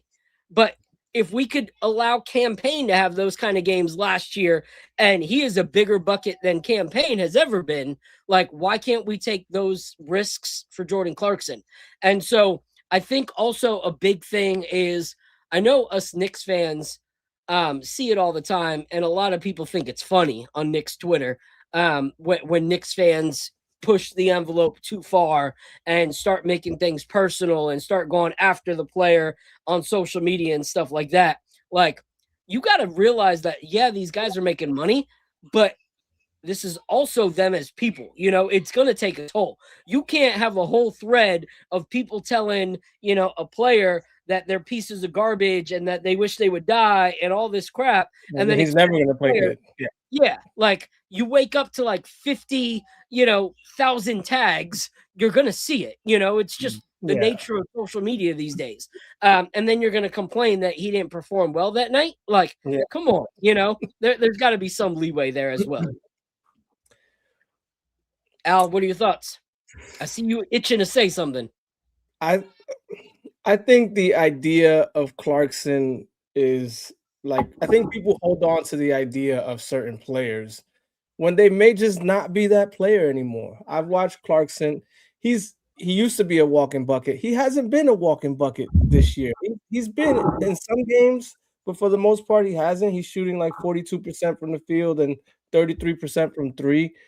A lot of people on the team are shooting better from three than him. When I watch him, I don't see any wiggle. Like, I don't see any, like, him getting to the basket, and I don't know, he doesn't seem like he's got that burst. Like, he seems like he's declining is what I'm trying to say. And so, if he's just not that player anymore, he's not. Like, and then he's small, so he should be the backup point guard. But then we're trying to run him out there with the backup point guard and have him as the shooting guard. It just creates, like, every time I see him out there, we have like small lineups, which doesn't help him because he's a minus defender. He's been the one thing that I have been happy about with him is that he has actually been trying on defense, which is nice to see. And he could do but so much. The other good thing that I've seen from him is he showed up in big moments. Like, he helped us win the cup championship. So part of me was like, man, like, if this guy's gonna show up like this in the playoffs, like, it will behoove us to, like, shun him away. We should try to get him going. It looks like Brown hasn't given up on him because he started him the other day, and I didn't expect him to start. But I just find it hard for him to get minutes. If Jose Alvarado is now the backup point guard, where are you slotting Clarkson? Are you putting him at the backup two guard? Because I thought that's what Shamet is doing. Because if that's not the case, then is Shamet running the backup three? But then we start to get really small again. When I see Clarkson out there, a lot of times it's Brunson, Clarkson, and like another small, like we're going like super, super small and trying to space people out. And I'm not a big fan of those types of rotations. So I don't know, man. I think I think he's been like a C- in his stint with the Knicks. He's averaging 9 points per game. He's not the walking bucket. He averaged 16 last year, and he's down to 9 this year. Is some of that like how Mike Brown is using him? I don't know. I think he's gotten plenty of shots up. He's just not. To me, he seems like he's declining. I disagree, man. Yeah. I was gonna go. You want to go ahead, Phil? Yeah. So you look at his best game this season, okay, and that was against Cleveland on December 25th, okay. And he was elite. Like, this dude's numbers were 25 points, 3 steals, 52 or 53%, but 50% from 3. And if you look, this is the kind of player we need in competitive games against teams like them that can run the floor back and forth with speed. In Donovan Mitchell's game, going back and forth, there was Mobley, there was Jared Allen, there's height. You can't teach confidence in a shooter, okay? Yeah. You just can't do that. But it's like anything. If you're calling someone a like spark off the bench, you have to give that person consistent minutes every single game. Is he going to be a hot, like, roasting fire every single game? No. But he's not going to be a roasting fire any game if he's coming in one game getting 10 minutes after playing 1.5 minutes the last 5 games. Like, that is the kind of person that you need to at least get the touches, because with the touches comes the confidence. But you don't let them have a significant role except come in and shoot, but you're not letting them come in nightly to try and get that thing going. So I think of him the same way that I used to see Terrence Ross when he was with the Orlando Magic. Okay. Terrence Ross was the kind of player that if he was constantly in the rotation, he can come in and have 30-point nights that can make your team get to the next spot that they need to get to. But if they didn't play Terrence Ross for significant minutes, like every single night, they couldn't expect that from him. But you knew that when you went out and got them. So when you go out and get a player like that you're expecting to be ready in those moments, you got to have some kind of part in making sure that they are ready. And I don't think Mike Brown's doing a good job of that. Like, you don't think he's gotten enough minutes? No, I don't. Brother, let me read off his minutes for the last 10 games. It's only the last 10 games. The last 10 games. I'm talking about before that. When he started the season, he was getting played minutes. And he was doing good. That's my whole point, though. When he was getting consistent minutes, he was giving you consistent production. His production dipped when his minutes started either going away without any conversation, and that's what bugged him the most. That's what bugged him. Mike Brown did not have a conversation when Shamet was coming back, which is when that decline happened, that he was going to lose minutes, that his role was going to be gone. He felt disrespected by that. The reason you don't see that burst, you can't see that burst when you don't understand your role. You have no idea where you fit. You have 13 minutes, 8 minutes, 19 minutes, 24 minutes, 21 minutes, DNP, 7 minutes, DNP. What? Nobody has confidence. You can't gain confidence with minutes like that. That's craziness. You went from DNP to 21 minutes. You went from bench player for 7 minutes to a starter. What? That doesn't make any sense. You can't contribute anything when you have no idea how you're going to be used. One night you're a DNP and the next night you're 21 minutes. And the 21 minutes, by the way, the next night he was 5 for 8. So what the offensive minutes that he had, he put up the buckets you needed. So even when you gave him the minutes after a DNP, he did something that most players can't do, give you an impact. I'm sorry, bro. I disagree 100%. Jordan Clarkson, man. Jordan Clarkson right now is not getting the minutes. And when he does something with it. In the postseason, you're going to wish you had Jordan Clarkson because that's the type of player that can help you win games. Experience, veteran, and scorer in the moment. I'm sorry, I mean, bro. I've noticed that. That's what I did say. I noticed that he seems to be like a big game player, but I haven't seen it in every game from him. So but that's the thing is, if you take something away from a guy that has earned it, like I would understand if he was consistently all season was just trash, putting up Yabu type minutes. But like I said, in that game, there was 9 steals in the game, and Mr. Defensive Liability had 3 of them. You know, how does defensive liability have 1/3 of your steals? Why? Because he puts in effort when the team actually shows that they put in effort in him. You know, like if a team is treating you like complete garbage and you don't even know why you're getting DNP'd all of a sudden after you've had games like that, why are you going to go out there and sacrifice everything when you already showed that you did that and they didn't value it? Like everything comes down to value, you know, everything comes down to value. Like if I had you on the show, Al, and Apollo was here, you know, and I was like, I'm only going to give the whiskey samples to, you know, friggin' Apollo all season. And you have to sit through the whole thing. And I'm saying it's a whiskey and basketball show, but you have to sit there and not know why I'm not giving you any of the samples and why you're excluded. You're going to be like, eventually, what the crap, Phil? Like, I want to try some of these. Like, I feel like I contribute to the show just as much as anybody else. Like, I'm giving you my nights. Why am I taking for granted? And how would your production be during those moments, by the way, if you were left out? Yeah. How would your production be? Okay. So I'm just saying, let's give my boy Clarkson some space.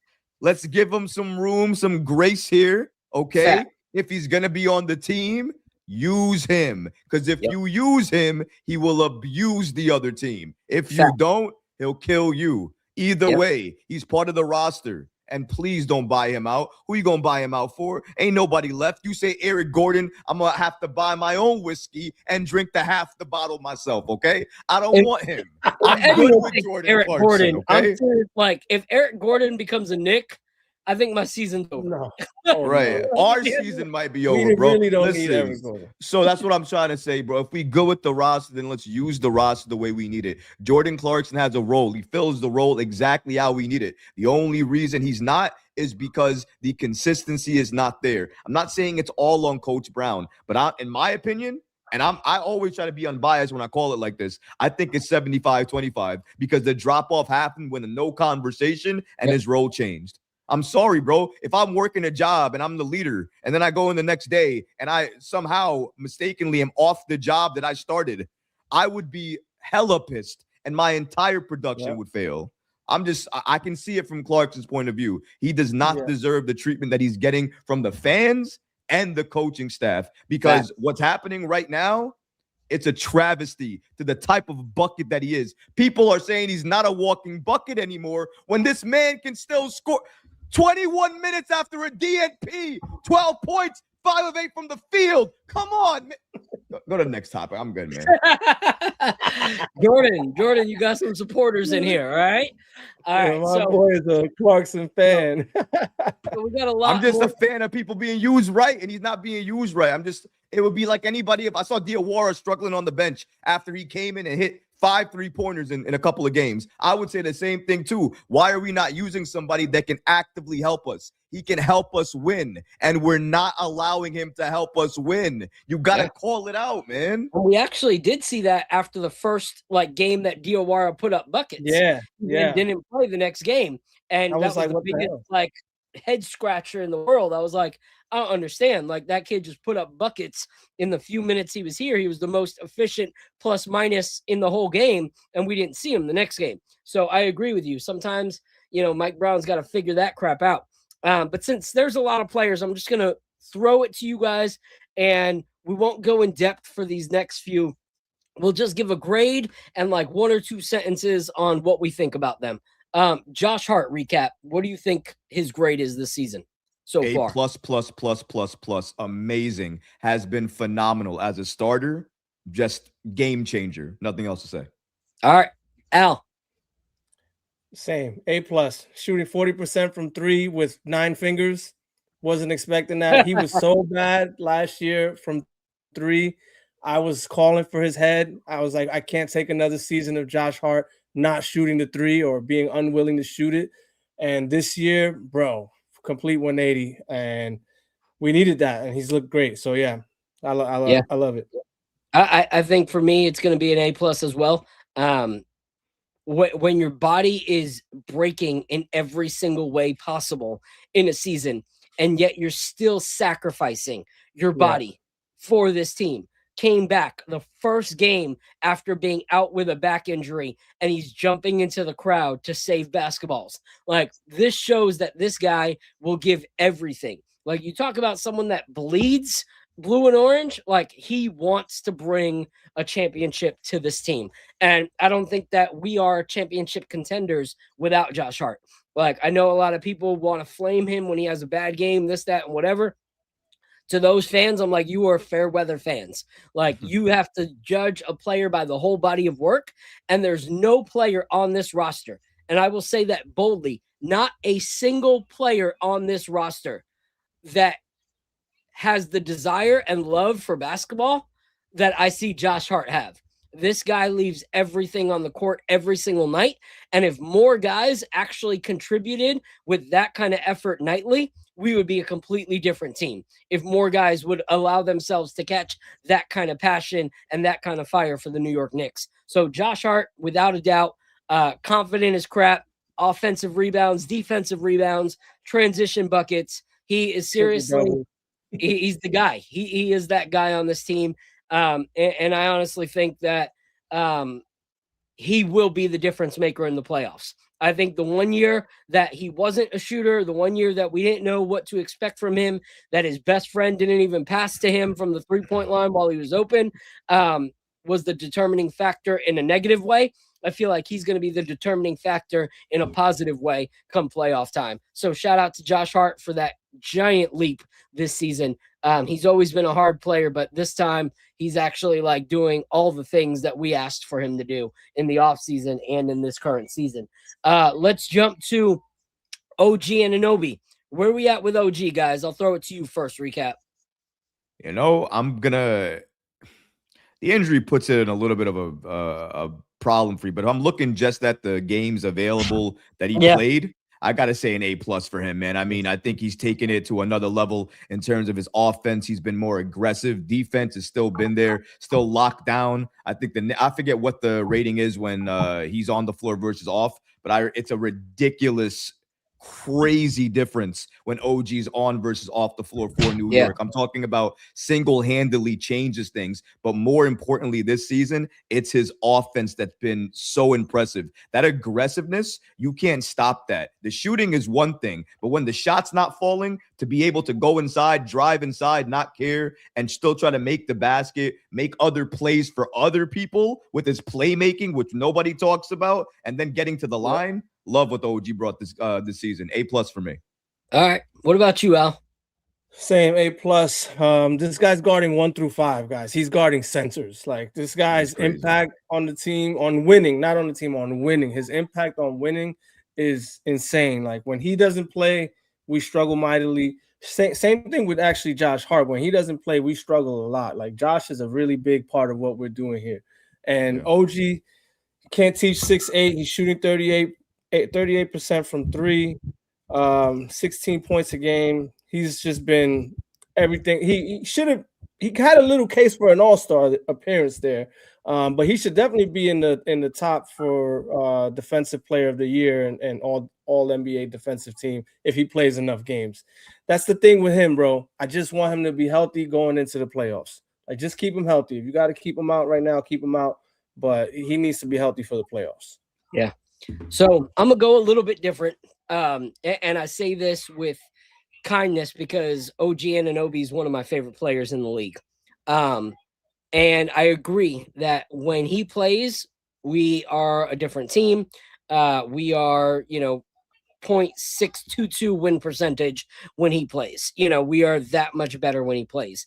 But where I see Josh doing all the things we want him to do as a conglomerate, and that's why I gave him the A++.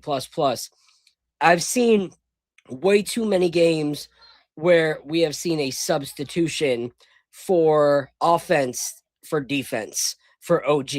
And if he was to play both in the same game at the elite level, but if you look at some of his best games offensively, you see a dip in his defense. And some of his best games defensively, you see a dip in his offense.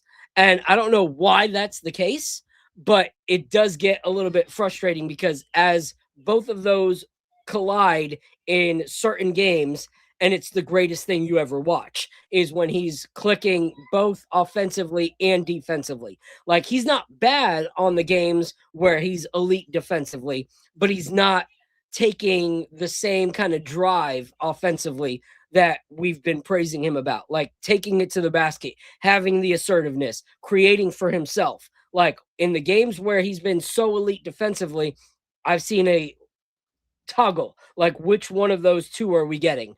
If we were able to see those night in and night out, I think OG would be probably the most untouchable Knick on the roster, in my opinion. Because as much as I like the other guys, I don't feel like the other guys impact winning on both ends of the court in the same way that OG does. I feel like scorers in this league can be a dime a dozen. A offensive player that a defensive player that can't score a bucket, those are a lot more easy to come by. But a player like OG that can have nights where he just erupts for 30 plus, but also has nights where he can have like 3 blocks and 4 steals, like that to me is the kind of player that you don't find every day anymore. Like, this isn't 90s basketball. So that's why, to me, if he was to play that way every single night with both ends of the court, I think he's the most untouchable player on the Knicks. So I think my grading of him is because I know what he could be every single night.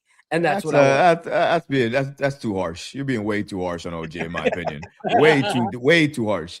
It's like you're grading him based off of what he should be doing, based off of if he's having a great game defense. I mean, yeah, sure. Should we want him to be elite in both areas? Of course.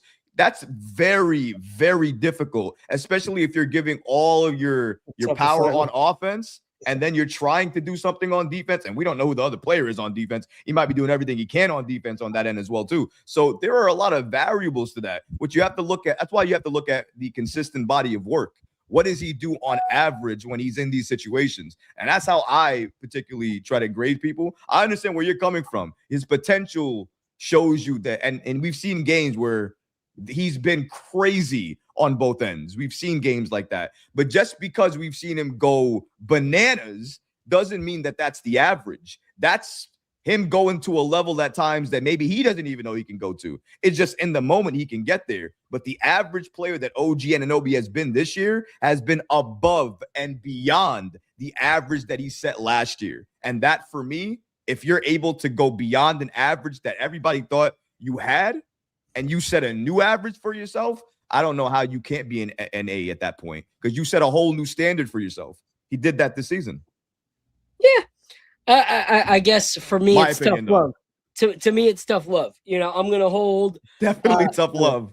I'm going to hold Josh Hart to a lesser standard because I think that his ceiling is lower, you know, at the end of the day.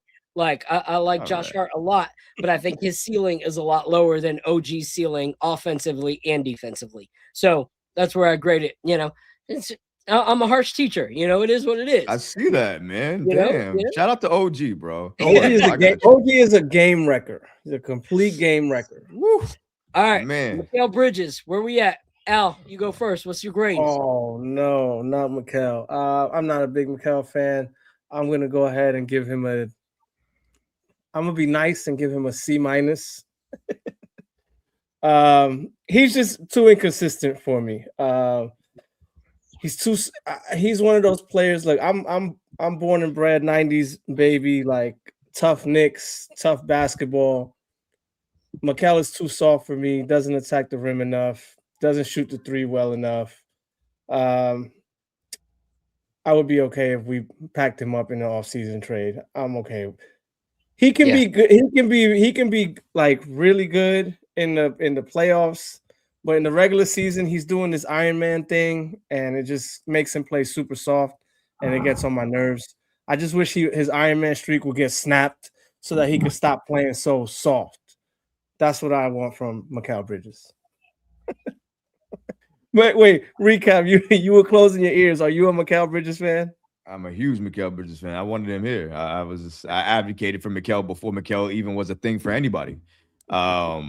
So absolutely, I'm a Mikal fan. Yeah, how you feel about his season so far? Definitely a C, without a doubt. I wish I could say different. It's a crazy part. It started off as an A. Yes, it went he to a started B. Off great. Right, and it went to a B. Then it went to a C. And it kind of went to a D, and then he brought it back up to a C, and now we're kind of waiting to see if it goes back to A.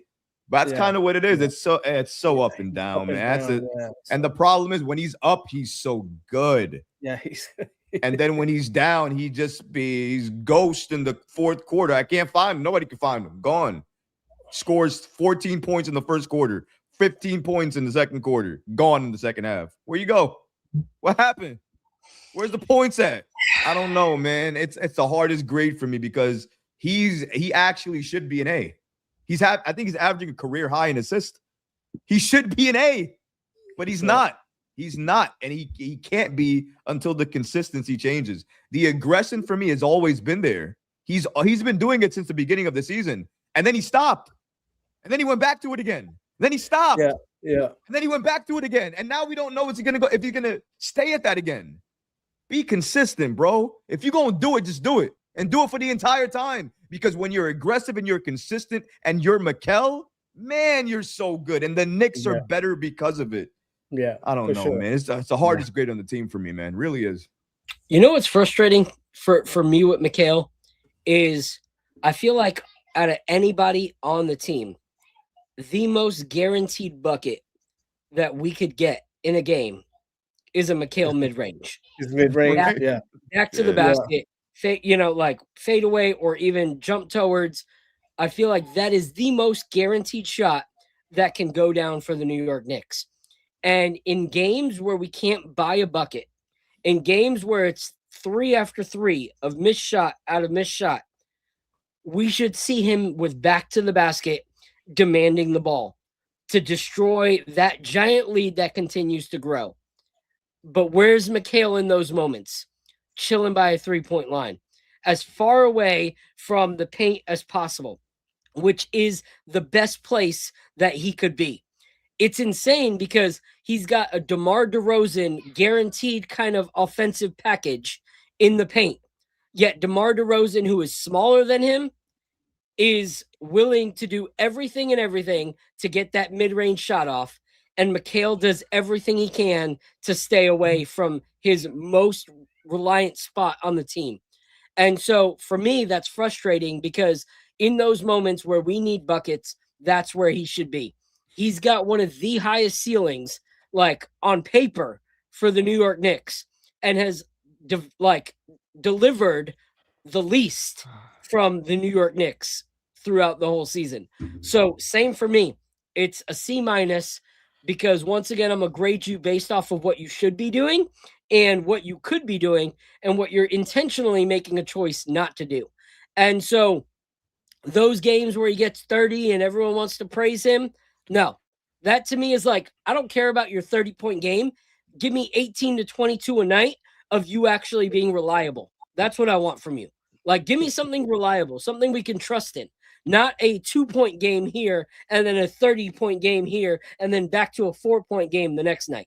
And so for me, same kind of thing. If there's something on the table that moves the pendulum further for the Knicks in the offseason, unless he comes back this second half of the season and has some like crazy redemptive story, we got to ship him out, because that's frustrating as can be to have one of the best scorers in the league from the mid-range, and yet he never utilizes it at all.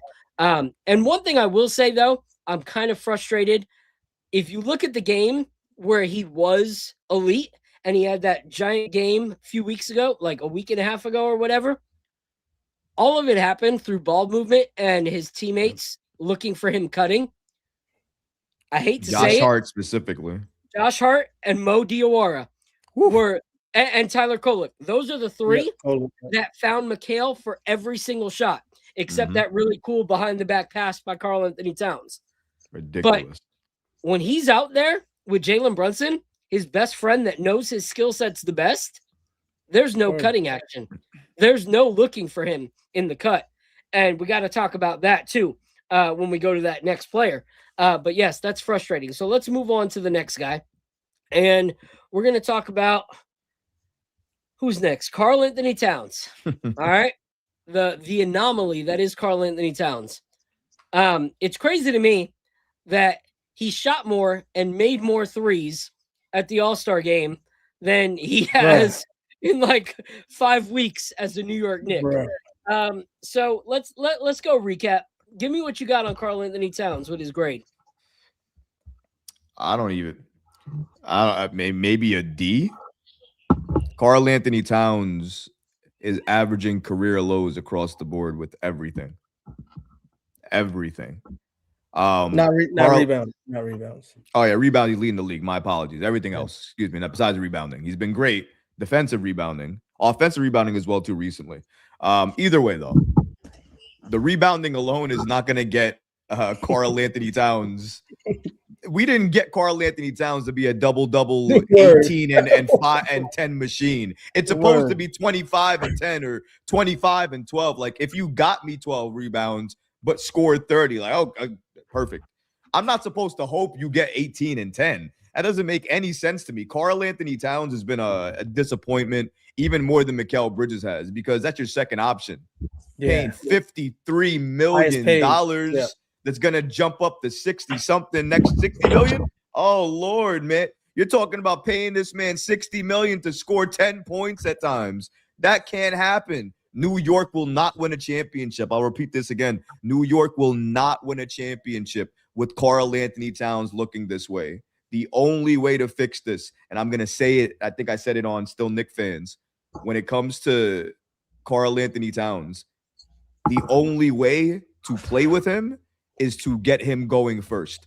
He needs to be the player that touches the ball first, that scores the ball first, that continues to score, that's found all the time. He needs to be the first player going, because if he gets going, he's going to help you throughout the entire game. If he's the second to last player to get going, he's going to give you 10 points and have no problem after the game saying, well, I just could do what I needed to do, and I rebounded the ball, and all right, that's great.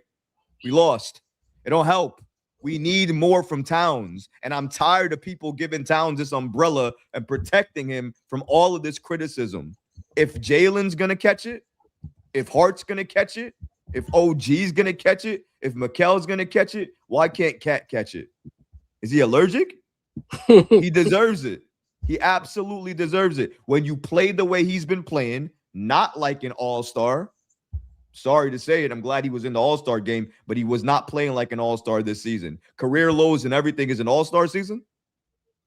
Besides rebounding, excuse me. And I'm going to interject and tell you different. I'm not happy he was an all-star. I think that they gave him something he did not deserve, and it's going to allow him to feel like he's put up numbers to be deserving of that. And I would rather him have not gotten that and it be a huge gut check on how trash he's played for us this season. So for me, I wish he wasn't an all-star, but continue. No, I'm good. Actually, you can all right, continue. Al. What's your grade? I got him at like a C- as well. Just not good enough from our highest paid player. I think I'm probably being a little generous to him. My biggest problem with Cat is what the hell happened with his 3-point shot? Like, why doesn't he shoot them? When he averaged the highest points per game in his career, he was averaging 8 3-point attempts per game. He is down to averaging 4.6 or 4.5 3-point attempts per game. He's only making 1.6 per game. Mikal Bridges is making 2.1 per game. Like, so he's making less threes than Mikal right now. This is the greatest big man shooter ever. Like, what the hell happened to that? Like, where did that go? His rebounding has been an A+. At times, his defense has looked a little bit better. I think Mike Brown has done a good job of hiding him, a better job of hiding him than Tom Thibodeau ever did, especially in this last stretch of games that we've had. So I'm hoping that maybe he's turning a corner. But like up until this last stretch of games, I really was not happy with the way he was showing up to games. He was kind of like a pouty little punk, like upset about his role on the team or whatever it is. Like, yo, dude, like you got to play for your teammates. Like, what is all this pouting about? Like, but I'm glad they've turned the corner with him. And, I have a lot of reservations on whether or not we can win a championship with him. I think he's at times like an unserious player. Last year in the playoffs, they were saying that he was just not following the game script, the game plan. Like, it's like, bro, you can't have that. If we're trying to win a game and you deviating from the game plan, now we all looking crazy on defense. I have big concerns about him as a championship caliber player, but I will say in the last stretch of games, he has looked a lot better, and hopefully that's the Karl Anthony Towns we get for the stretch of the season. Yeah, no, I'm full this way with recap. He's got a D. Yeah, he's got a D for me, because to me, if I'm dead honest, like if I look at all the contracts in the NBA, I think the worst contract in the NBA right now is Karl Anthony Towns. Damn. And like straight up, I don't know a contract that makes me as disgusted as Karl Anthony Towns. And the reason being is, okay, there's a lot of players that make a lot of money for doing one thing well, okay? Karl Anthony Towns getting all this money was supposed to be because he does one thing well, which is offense. And he puts up big numbers offensively. Yeah. Well, if you suck defensively and you're not giving us offense more than 18 points a game, which we're getting for some of our bench players, when Landry Shamet's coming in for 18 minutes and putting up more buckets than you are most games, why the hell are we spending $53 million? And for all the people that are watching now or on the replay gang that want to come at me and say, but at least he's contributing incredible offensive and defensive rebounding numbers. Hey, guess what? You are probably the same exact fan that was giving me crap when I said give Mitchell Robin the extension, and you were saying he does not deserve $20 million a year. All he does is grab rebounds. Well, guess what? Now you're saying it's okay to give $53 million to a player that only grabs rebounds? No, like that is ridiculous. Like, I am sorry, Karl Anthony Towns has not deserved a contract that he's getting with the New York Knicks, and getting 1 or 2 good games every 5 to 6 games does not merit you not getting judged for everything else that you've done. Like, he has been a poor offensive player. Like, I don't understand how this far in your career you start making more mistakes offensively than you did in the past. Like, how all of a sudden every single drive you have to go on from rookie to vet has to have a hook or an elbow. Like, you can't drive anymore. You don't know how to drive. Or falling down. Like, you can't even run pick and roll with him because he gets a foul every time he tries to set every time. And Phil, to go back to what you said about regarding why he came here, didn't the Knicks trade for him to stretch the floor? Yep. Isn't that what the whole conversation was? Yes, that's what drives me mad. We went to get a stretch big to compete with Boston and Porzingis, and he stopped shooting threes. Shooting threes. So he's Julius Randle light then, because that's the reason we got rid of Randle. His contract, and he couldn't really shoot the three. Now you got much as I hated Randle, more. Oh man, go ahead. Yeah, it's crazy. As much as I got sick of having Randle, at least Walt Clyde Frazier wasn't saying, "Why is Cat on the floor?" It's 12 seconds after he was knocked down. And now the ball's going back the other way, and they cross pass. Now he's crossing half court. So yeah, he's definitely got a D for me. And I hate to say it as well, our team, the way it is constructed, if Karl Anthony Towns is not putting up 25 points a night, we are not a championship team. We're just not.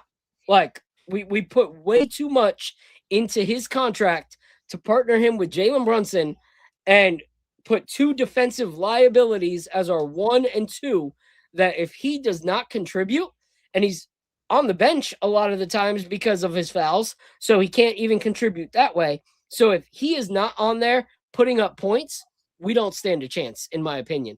But let's move then to our number 1, because for me, actually, let's go to Mitch. Mitch. I almost forgot Mitchie. I can't forget Mitch. All right, Al, thoughts on Mitch? Mitch we have 2 game records on this team, OG and Mitch, complete game records. A++ from Mitch. The limited minutes that he's getting and the output that he gives us is incredible. He's we cannot trade him. He is championship caliber. We are going to need him on the road to a championship. We got to keep him. And I bet you he's going to start making his free throws. He's been working on them, and he's going to start making them. Hey, I'm already content with his free throws. The fact that he was able to make sure that none of those guys got chicken at the last game and kept hushing the time, I applauded him. Me and my boys were like, Mitch, don't give him chicken. I was hyped. No. We're not hype. We're not hype. You hype. Y'all hype. I'm not hype. Google his free throw percentage right now. It's 40%. I know. What are you talking about? We hype about chicken. I don't care about no dang chicken. That's not my chicken. I didn't get that chicken. I don't care about that chicken. He's shooting 40%. His worst free throw shooting percentage, and he averages 51% for his career, and he's shooting 40%. And y'all talking about chicken. Mitchell Robinson is an A+ without a doubt. Absolutely. He's an A+ without a doubt. He's a game changer. I know that. Defensively, amazing. Even offensively, when he got the ball, the crossover on Joker. Oh, come on, man. I loved it. He has a little bag. I love it. And I love what he's doing. But at the same time, when you look at Robinson, you're right over there, bro? Yeah, bro. Just all right, making sure you good. With Mitchell Robinson, he's been so good for this team when available. I don't like the load management. I have to see what happens in the postseason to make sure it's good enough that we had to go through it. But for right now, I mean, probably one of the most impactful Knicks when he's on the floor.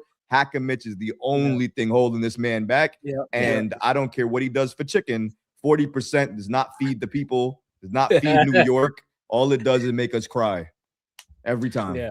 All right. So I understand. Like, I just looked at Shaq's numbers. Shaq's were actually 52.7. So Mitch is third. You shooting worse than Shaq, bro. You were way worse than Shaq by 12.7%. So yeah, that's rough. Shout out to NBA Economy, says Cat seems like he's uncomfortable with his current weight. I watched some clips from last year. He seems slower. Yeah, Cat definitely became a chunker over the season. Like, he's definitely not in shape. That's for sure. He's in New York eating all that good Dominican food, man. For real. That's that chopped cheese sandwich. So that's affected his shot then. That's why he can't shoot no more. His hands too heavy. Okay, exactly. His hands too heavy.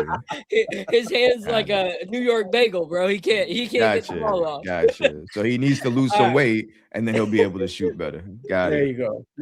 All right, Mitchell Robinson, I agree. He gets an A for me. This is the guy that I said, by any means, keep him a Knick. You know, there were seasons past where I was like, nah, we can let him go. Because of his availability. But his availability has increased, but his productivity has increased as well in those minutes. Things that we wanted to see, him be aggressive offensively and not do this weird, no one's around, but I still have to dribble before I put the ball up in past seasons, where you're just like, there's no one there. Why are you dribbling? Like, dunk it. You know, like all of those things that you want and hope for in the development of a player, Mitchell Robinson has done, minus his free throws. So I give him an A. I don't see us beating teams like the Pistons or Cleveland or even Boston now with Nikola Vucevic. I don't see us beating any of those teams in the playoffs without Mitchell Robinson. Like, I don't. Especially with as much of a liability as Cat is defensively. Without Mitchell Robinson, we are food. Like, we are done. So for me, he gets an A for sure. So let's wrap up before we talk about what our predictions are for the next game. Let's wrap up with our captain, Jalen Brunson, and get our thoughts on his grade. I'll go with you, Al. What do you think? Well, Brunson is averaging 27 points per game, 6 assists on 37% from 3. I think he's having a B season so far. He definitely was taking some time to get acclimated to the new offense. We've seen him play a little bit too much hero ball here and there. I'd like to see him for the rest of the season really focus on getting his teammates involved, right? Making his teammates dangerous, because if they're dangerous, it's going to be easier for you to cook. I've seen him struggle to cook a little bit more this season. Like the defenders around the league have really like figured out him out a little bit more. And so I've seen him struggle a little bit more when he starts to go into that hero-centric type of basketball. So I just want to see him do less of that. But at the end of the day, he's putting up 27 points per game, right? It's almost 30 points a game for us.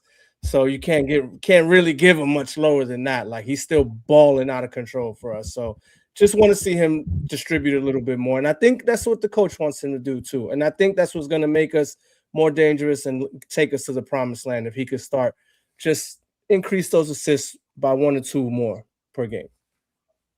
Yeah. All right. What about you, Recap? B? Gave him a B, Al? Yeah, I'm being harsh on him. I'm being a little harsh on him. The captain, Jalen Brunson, is no less than an A+. I'll explain why. What if I told you the best player on the squad, hey, listen, when you come into the season, I'm changing your role. Yeah, I know you're one of the best ISO scorers in the world.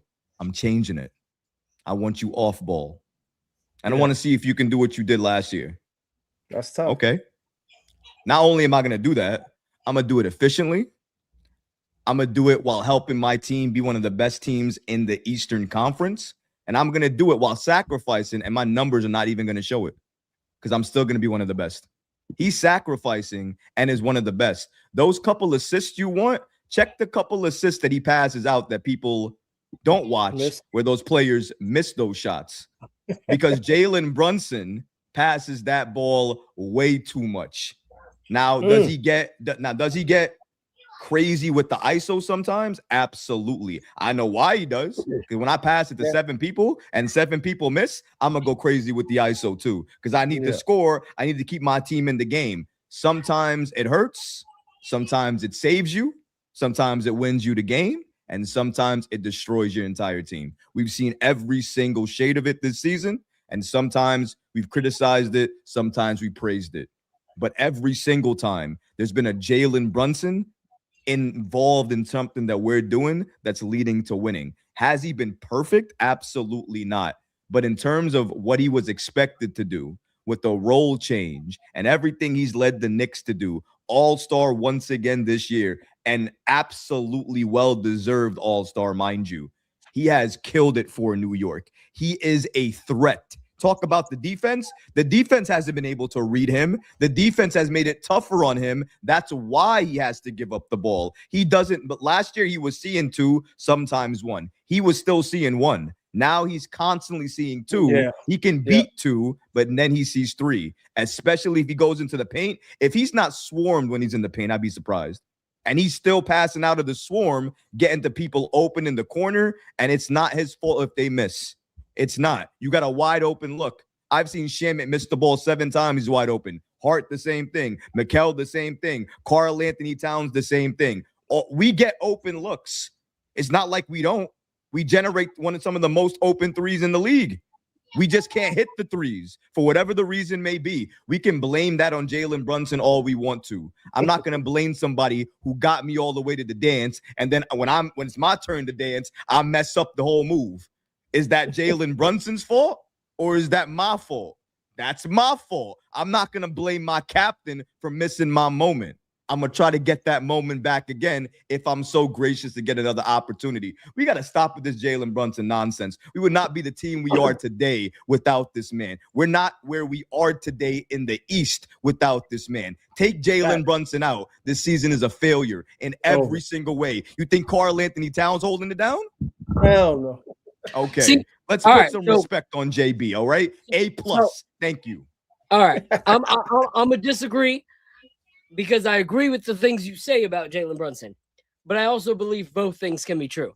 Like, I can say that we would not be where we are without Jalen Brunson, but I also think that we could be further if it wasn't for Jalen Brunson. So both things to me can be true.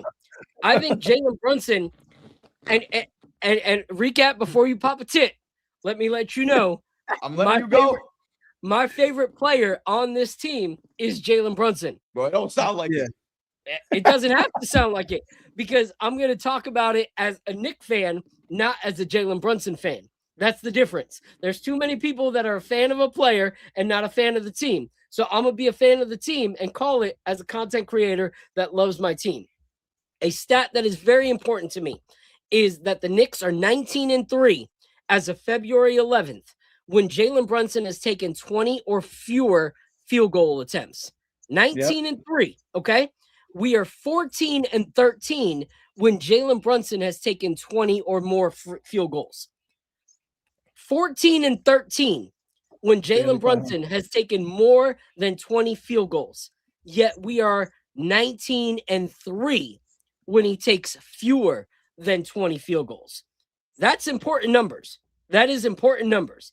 One thing that I have always said since 2 seasons ago is that a New York Knicks team with Jalen Brunson, if we get 30 or more assists, we will be unstoppable. And the games that we are 30 and more assists, we are 88% winners of those games. Okay? And in those games, you see Jalen Brunson thriving on assists. Okay? So my problem is not so much that Jalen Brunson is a scorer and Jalen Brunson is an elite basketball player and that he's clutch because we want him to shoot those clutch shots. But before he's Captain Clutch, I want him to be captain of the New York Knicks in some of those games. where it's not so much about being Captain Clutch and living up to that title, but living up to the fact that you're the captain of this team and you got to make the best choice for how this team can win. And so one thing that they always talk about Michael Jordan is that he made his teammates better. And if you look, when we talked about Mikal Bridges, who did all those assists come from? I asked you specifically. Finding Mikal on the cut to make him better. Josh Hart, Mo Diwara. Who was the other guy I said? Tyler Kolek. They weren't from his best friend. Okay? Those came from the other players that were looking to make their teammate better and find a way to score. So the numbers itself that show that when Jalen Brunson takes less field goal attempts, we win more games.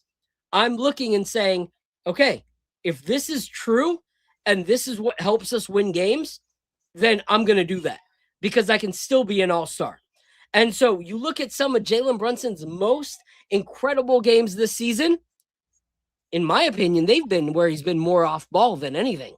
Like some of his like catch and shoot games where he's constantly giving up the ball, he is more of a threat to, in my opinion, offensively this season, off ball than he is on ball. Because like we've said, they've studied him. They've thrown two, they've thrown three at him, but they don't know what to do when Jalen Brunson goes off ball. Because this is a new style of basketball by Jalen Brunson, and his numbers are even better efficiency-wise when he's off ball, passing, running around, finding ways, setting picks for his teammates who then set a pick for him. And so for me, if I'm seeing a winning recipe, I don't want to deter from that winning recipe. I want to continue with that winning recipe. And there's nights where Jalen Brunson reverts back to his old ways. And I understood that in the early part of the season because, like you said, he's the guy who had to make sure that he had the biggest change in role. But this far into the season, reverting back to those ways when you know that they actually cause us to lose doesn't say captain of the New York Knicks. It says Captain Clutch that wants to prove that I'm still elite. And I feel like sometimes he still reverts to trying to prove that he can be that number one. That's my opinion. You can shake your head, but I want to ask my guy Lee Escobedo in the back and see what he thinks. Maybe he rocks with you, Recap. Maybe he thinks that everything is orange and blue skies and Lucky Charms in the sky with Jalen Brunson. Or maybe he believes that Jalen Brunson sometimes needs to take a back seat for the betterment of the team. We'll find out right now. Lee Escobedo in the building. Yeah, what's going on? What up, Lee? Salute. Man, All right, bro. So we got Recap getting a little mad at me for saying that Jalen Brunson what's going on, brother? is a B this season for the fact that he's reverted to some selfish ways, in my opinion, and that the numbers prove that we win more games when he has less than 20 field goal attempts. So what is your thoughts, Lee Escobedo, on Jalen Brunson this season? Am I out of whack? No, I actually You were agree. for a minute. You're good. I agree 100% with you to start. I also want to reiterate, are you giving him a B for the season as a grade or the player grade? Yeah. When Jay Ellis and us on the KOT show did ours midseason grades, I think I gave him a B+, not an A, because I actually agree with your criticism 100%. I think Jalen Brunson plays with a chip on his shoulder, and that is both his biggest strength and his biggest weakness. It's impossible for a second-round pick to not become an all-NBA player and not have some semblance of a chip on their shoulder. Nikola Jokic is another example of that. But I think also that can cause Jalen Brunson to want to prove the doubters and haters and himself wrong, the voice in the back of his head, and try to win games for us. And sometimes it ices out his teammates and causes an ISO situation to where not only are the Knicks easily esteemed, but we allow him to go off and no one else is able to assist in crunch time or overtime. So I would agree with Phil that he is at his best, not necessarily when he's completely off ball, but definitely, certainly when he takes 21 or less shots. Now, crunch time, most of it I'm okay with him going mostly ISO, but I think for the first three quarters, there's no reason why Brunson should be one of the top point getters in the first quarter. that should be where he's really doing his table setting and passing the rock. That is where we agree. With me and Lee, I agree with that because I think if you get others involved initially, like a Karl Anthony Towns who's been struggling, right? You get him initially involved early, or you get Mikal Bridges involved early. These players, when you get them involved early, will help you throughout the rest of the game. Brunson is a bucket getter whenever he wants to get a bucket. So he doesn't have to score the first quarter if he doesn't want to. He can wait till the second quarter. We've seen cases where in games he hasn't scored the first half and then he drops 30 in the second half. So this man can score. Scoring is not a problem for him. So there we agree. However, what I think is, I do think that at times Jalen Brunson will dribble the ball out of the air. We have seen him do it throughout the season, and it hurt the Knicks. There are times where he goes ISO where he should pass the ball, and that's hurt the Knicks. We've seen that. But we've also seen cases where he has passed the ball to a wide open Landry Shamet, clink, to a Mikal Bridges, clink, to a Karl Anthony Towns, clink. At some point in time, when you're the captain and you see everybody else missing, it's up to you to feel like you got to go get that. So I can understand it from the perspective of Jalen Brunson wanting to get that when everybody else around you seemingly isn't hitting the shot when you're even trying to get them involved. And there's been cases he draws so much attention inside. He goes inside, draws 3 or 4 players, passes the ball out to the corner, wide open player, misses the shot. We've seen it time and time again. So in those situations, maybe sure we can say Jalen Brunson may have done something better. But at times when Jalen Brunson makes the right play, makes the right pass, and it doesn't work out, what do we do in those situations? We're still calling it Brunson's issue? Because I don't think it's Brunson's issue in that situation. So that's why, in my opinion, I give him more. I say an A+. I'm okay with an A. I might even go for a B+, Lee, okay? Because you said it, and you gave me a good reason why, okay? But even that, I don't even know. You know what? I take it back. A. I take it back. For me, it's an A. I can't, because we wouldn't be where we are today without Jalen Brunson. Even where we are, even if you could probably be further with Jalen Brunson playing a little bit less ISO, right? Less heavy for New York. You probably have a better record if he held back a couple of games, right? Even with that, I'll still take all of that, and in a nutshell for the season, I'll still give him an A because of where New York is right now, where we are in the East, although weakened, and maybe we should be higher. I agree with all of that. I still think, given everything, all of that, the injuries, everything New York experienced, I think an A is perfect for Jalen Brunson. But that's just my opinion on it. I still understand where you guys are coming from, though. Here's where I'll push back, okay? Go ahead. Because I agree, like, Jalen Brunson is Jalen Brunson. But if we're going to hold him to a standard, we need to hold him to the same kind of standard that we held Cat to. We held Cat to a standard not off of just any random big. We held him to the guy that's supposed to be the #1 best shooting big in the league. We hold him to the standard of the $53 million player that he is, right? If we hold him to a lower standard, we might not be so bad, but we're holding Jalen Brunson to the standard of our #1 point guard, who is supposed to be the captain of the team, not just Captain Clutch, but captain of the team. So yes, there are games where Jalen Brunson, it makes total sense for him to continue. But then there's games where he is not the obvious #1 option in those moments, like the Indiana game, where it did become a Jalen versus McConnell back-to-back in the second half. And Jalen Brunson was not efficient, was not effective, did not look good, but would not back down from the challenge of making it about Jalen Brunson. And that's the frustrating type of moments. Jalen Brunson went in that game in the second half 5 for 15, but kept chucking up threes and went 1 for 7 and cost us the game. Mikal Bridges in that second half was 4 for 6. Even Josh Hart was 4 for 5. Okay. And instead of continuing to result to your guys that had a hot hand, because that was actually a great game by Mikal, he continued to make it a Jalen Brunson, let me prove myself moment. Like Lee was saying, sometimes you go too far, and you make it about you and you don't make it about the team. He cost us that game, a game that we never should have lost against one of the worst teams in the league. We lost. Okay. And so that's why I give him a B, because as the leader of our team, I would want him to sacrifice the honor of Jalen Brunson for the betterment of the team of getting that W. Because guess what? If we had that W, we wouldn't be behind Boston right now for the second place spot in the league. Okay? Like, we would be in that second place spot. We lost I don't think that one game. You think one? game I don't know if one game is the be all end all of that, but I understand the premise of what you're trying to say. What I'm saying is, what was the point of it? You know, besides pride, Right. Yeah. what was the point of it? 1 for 7 for 3. You continue to try when you have two guys that have the hot hand. You know, like, all of a sudden now, when we're saying make your guys better, and what we talked about Mo Diwara, that he's constantly looking for the assist as well as the shot.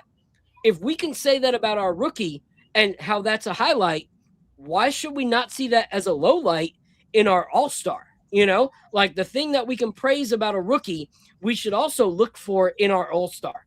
Okay. So for me, when I look at that, I look at Jalen Brunson and I hold him to a different level because he is my favorite player on the Knicks. He is the guy that we're looking to take us to that championship. And so if we have moments like that where we're against Boston, I mean, let's say we're against Detroit, game 7 to try and get to the championship, and it's him versus Cade going back and forth. Yet he goes cold in the fourth quarter, started going cold in the third, but he's still trying to go back and forth with Cade. And McHale's got the hot hand, yet he's not giving it to McHale. Like, if we don't nip that in the butt now, that's going to resurface again in the playoffs.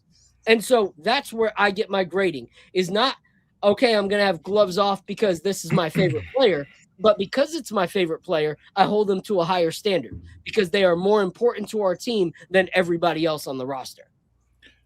I want to do 2 quick acknowledgments and then land my argument of the plane on one additional point. My first 2 acknowledgments, number 1 is, I think if we did a Venn diagram of the 3 of us Tates, we would overlap 80% of what we're all saying. I think we all agree, from what I can glean, we all agree that Brunson is amazing. He's our captain, but he could be better for the most part, right? In simple terms. The other acknowledgement is I am a very literal and very brutally honest person. So when I agree with someone, I'm not BS. I'm being absolutely 100% with it. And I find myself agreeing more with Phil in this case than recap. That's not to say that recap I think is wrong. My sentiment is more overline with Phil, and he hit the nail on the head to me with the rookie element. I am very literal with my grades. So when I say A, to me, B is average, right? You're doing what you're supposed to do. Anything beyond that, you're exceeding it to a very serious degree once you go to A to A plus, and then B plus to A to A plus. I would reserve A plus for only the player who has absolutely superseded all expectations of what I had for them. That's why I reserve the A plus for Muhammad Diwara and Landry Shamet, who are both far outseed the contract they were signed to and the role that they were supposed to fill, which is really into the bench, and now they're essential to our defensive range going to top 10. I would reserve that very literal interpretation of a grade for Brunson to a B plus. I would say he has exceeded expectations and how good our record is with him as the best player.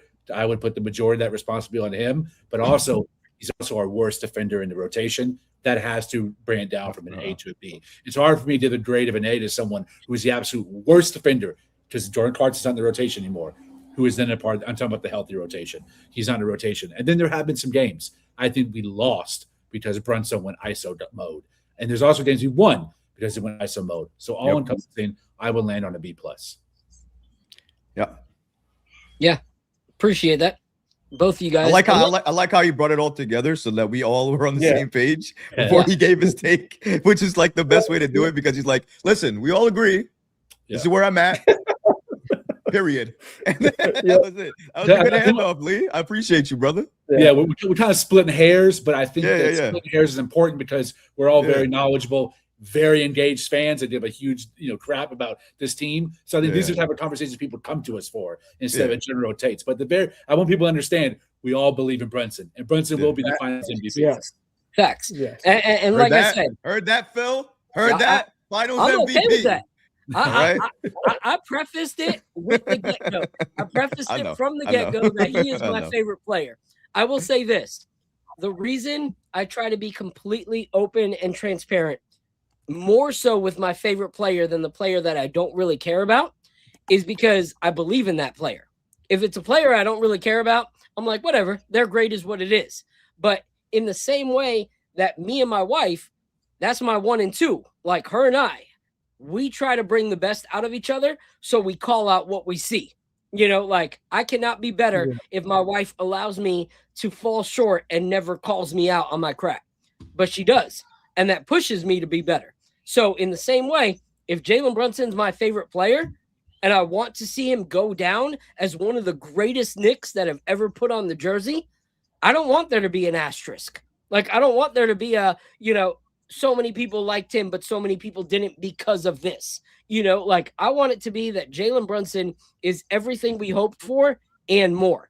That's what gets them that A+, is they're not just what we expected, but they're what we expected and more. And that's what I want from Jalen Brunson, because he is my favorite player. When my kids every single game kiss it and throw it up, that's a moment for me. You know, that's Knicks fandom for me at its finest. So that's where I do it. So the last thing we'll do before we call it a night is let's judge where we believe Mike Brown is, and then we'll just talk about what we think of this next game coming up, because it's an important one. So what's your grade on Mike Brown, Lee? Ooh. I know it's hard. When we did this, let's see, it was at the middle of January when we did our player grades. At that time, I had him ranked an F, because we were at the tail end of that losing streak. Right? Horrible. Right. This is before we bounced back. I thought a few of the players had been misused. I thought the inconsistent minutes at that time, the Kolek and Diwara in comparison to Jordan Clarkson, I was frustrated. Also frustrated the wheel and the off-ball cutting on the weak side. All that had kind of disappeared for long stretches. Now, and the win streak, I'll give him an A. So combine those two averages, I think Mike Brown deserves a B at this moment right now. And I think by the end of the season, it might upgrade to an A. If we stay either where we are now or even better, it has to be an A. Because then he would surpass my expectations that I have at this point. My expectations are always evolving as the season goes on.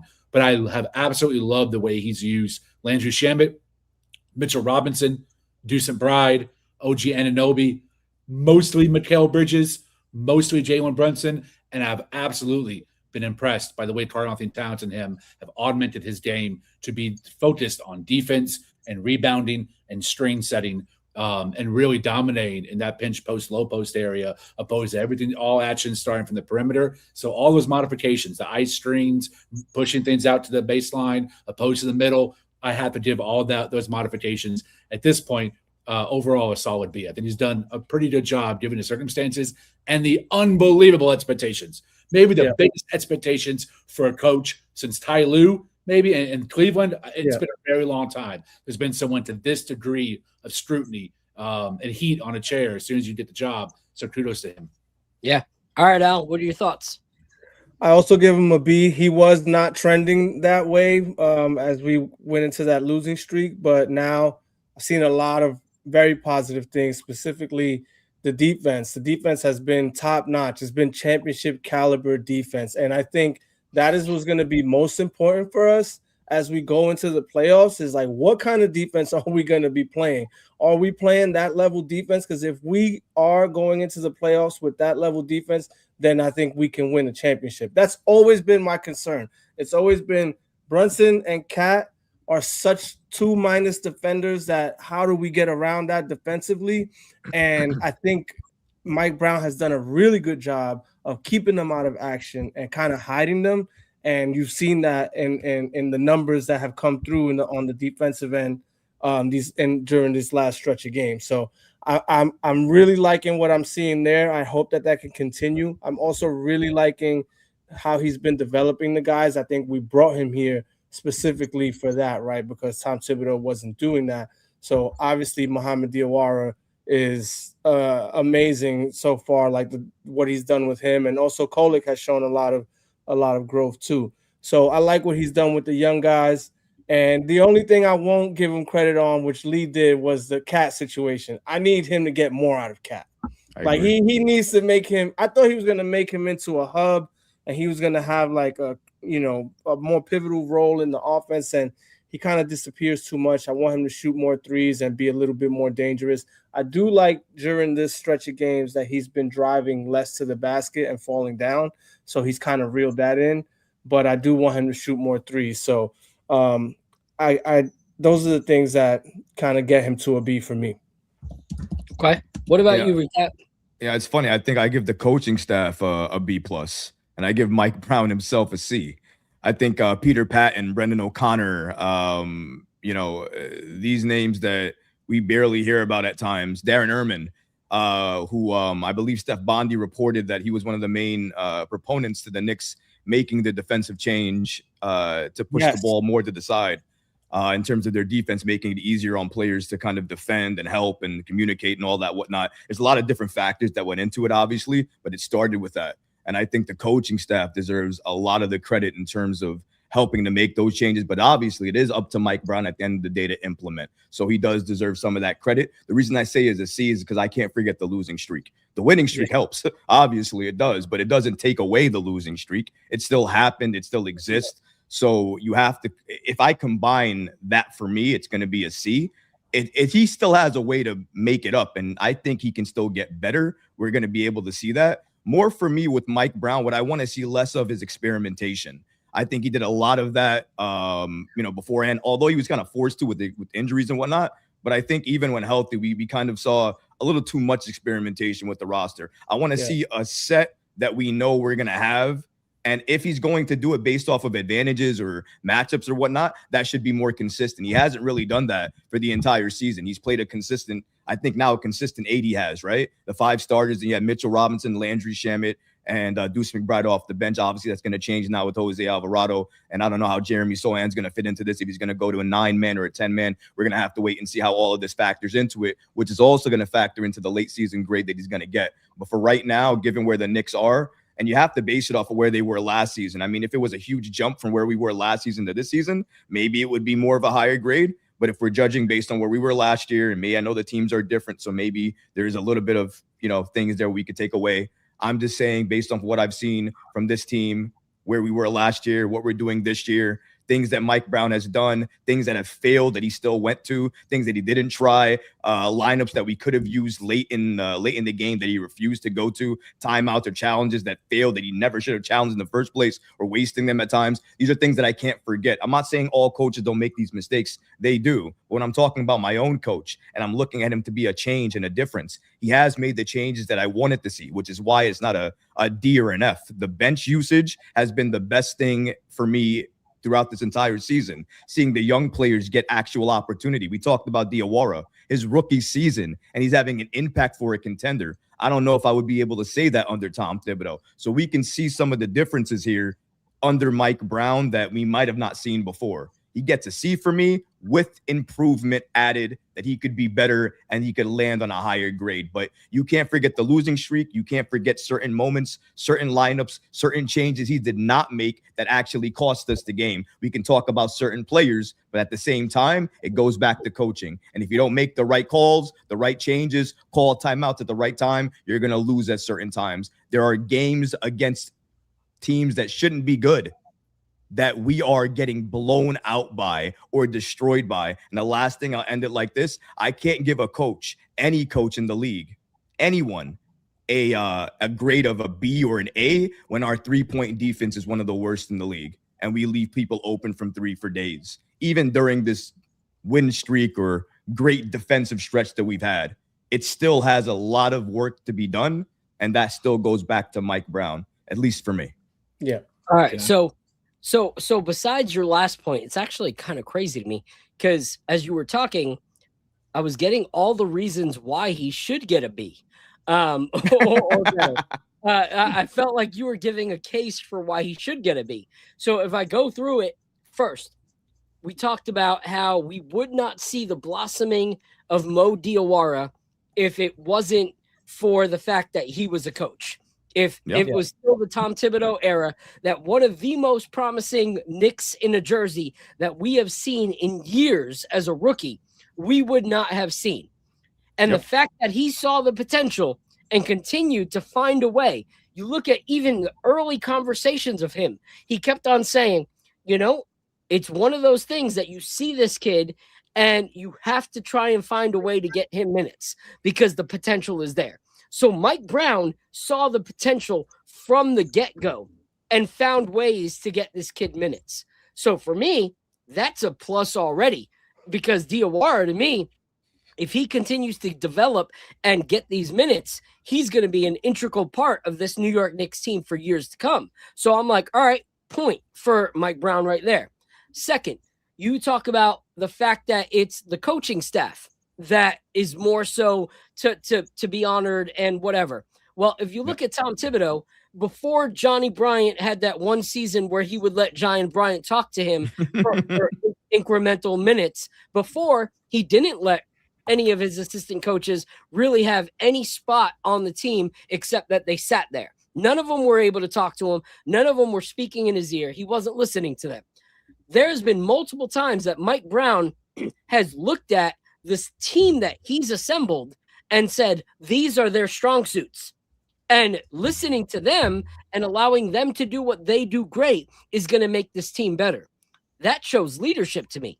Like, you look at the game where Karl Anthony Towns was the one that was leading the offense while Jalen Brunson was gone.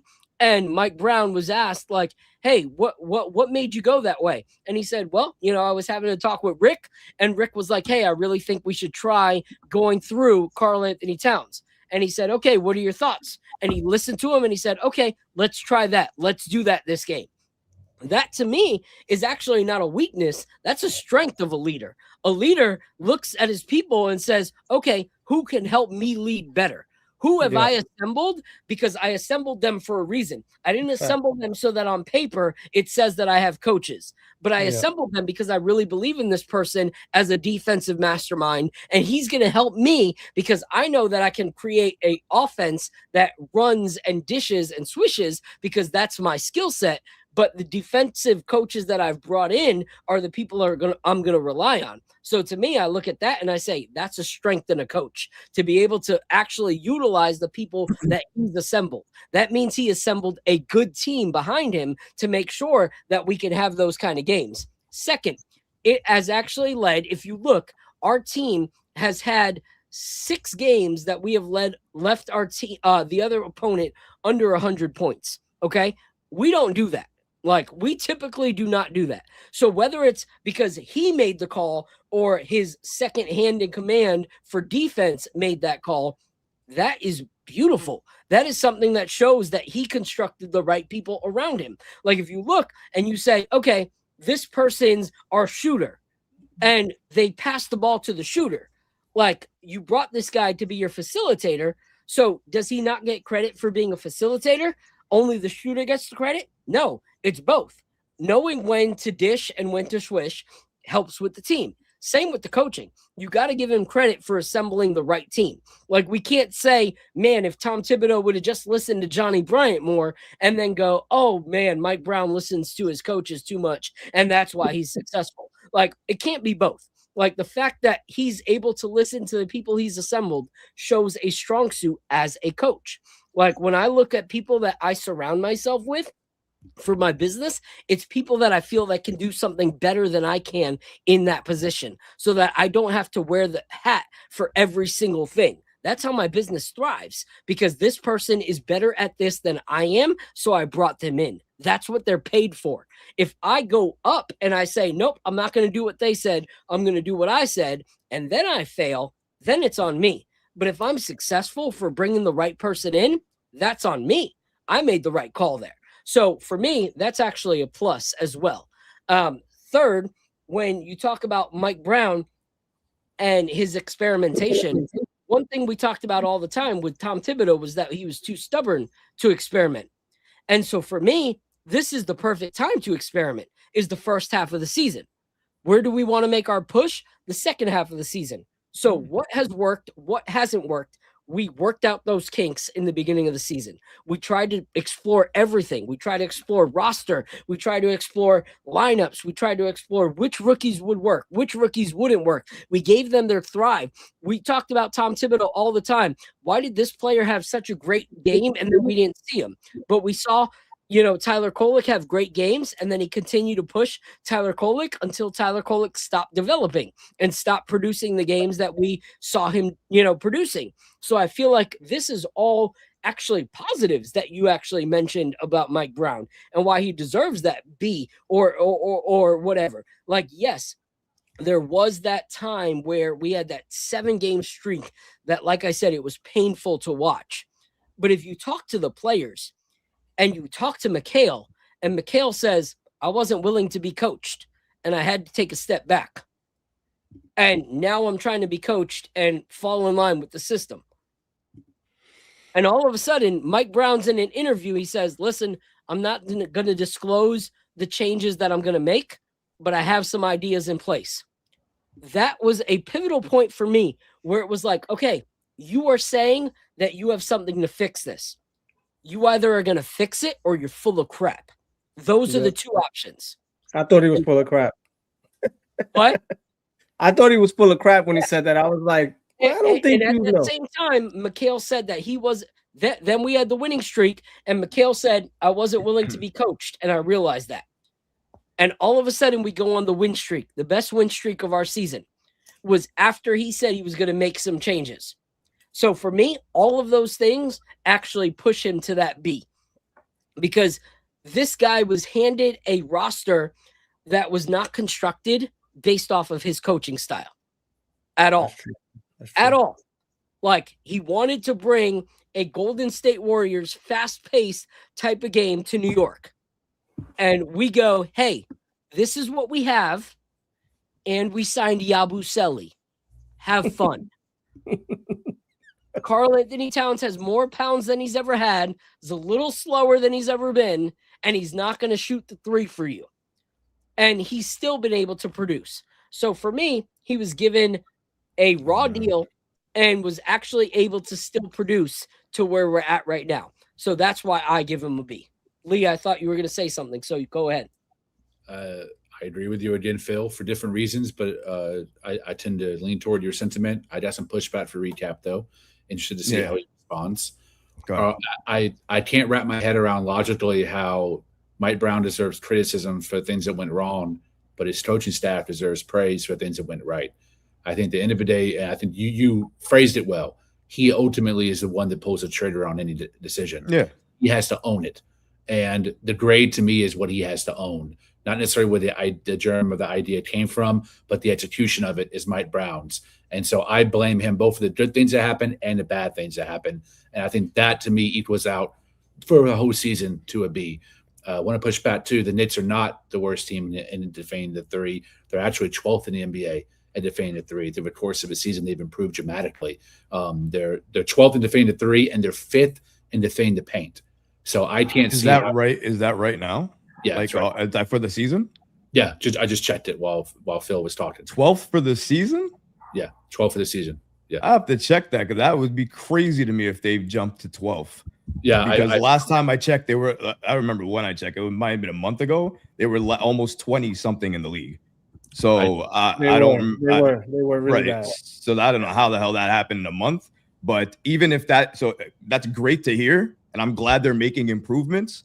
But the reason that they were so bad, and I'm glad they made that improvement jump because that's showing me they're making the right steps to defense. And I think that January 20th to now, I think they're one of the, or not the best defensive team in the NBA during that stretch. So I think that helped a lot in terms of probably getting that average up because they were defending the three a little bit better during that time. Although I will also say by watching the games, there are a lot of shots that were wide open that the opposing team missed. So there was a little bit going on that too. I think a little luck played in there. Either way, though, I hear what you're saying, but I also feel like with the 3-point defense that we've seen, even though we've seen an improvement, it's not where it needs to be. There are too many wide open threes for the opposition. They get too open. New York doesn't close out well enough. Mike Brown even criticized it. It's not only me saying it. He says it after games, even during games that we win. This is good, but we could probably done better in here, in these situations. So I will say that. The pushback again, pushback, to talk about what you said regarding the coaching staff. I'm not saying the coaching staff is perfect. They get blamed too. I was just talking about, in my opinion, when I see the coaching staff and their input getting taken by the coach and used more, I give them praise for coming up with it and giving it to the coach. Now, it obviously is up to the coach. Hold up. It obviously is up to the coach to implement it, to say yes to it, to agree to it, and to put it into play and practice. So he definitely deserves the praise for that. I'm just saying I can't also forget, because we're talking about certain things that he's doing with the lineups and stuff like that, right? I can also talk about issues that are happening within the locker room. I'm not saying that's all on Mike Brown. I'm not saying that's all on the coaching staff. It could be just a player thing, right? But I look at those things. I look at what happens with certain players on the floor, with Karl Anthony Towns averaging some of the lowest averages that we've seen in his entire career, even though he's been great at rebounding. I can look at some of these things and say to myself, well, Mike Brown is doing great in some of these areas. He's helping New York be better in some cases on defense here. Jalen Brunson looks great off ball in certain scenarios, and I think that works when he implements it right. So there are great things that he's doing. But in other ways, I can look at and say, well, why is Karl Anthony Towns not looking like that? Or why does Mikal Bridges get lost like that in certain situations and occasions? I can blame the player at times, but am I only going to blame the player? Am I never going to look at the coach in those situations? So I look at that. I look at the production. I look at our record.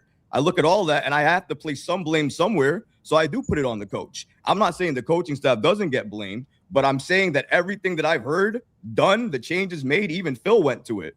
It's the coaching staff that's been really at play here, helping with that. And of course, Mike Brown does deserve credit for taking that opinion, but he didn't come up with it.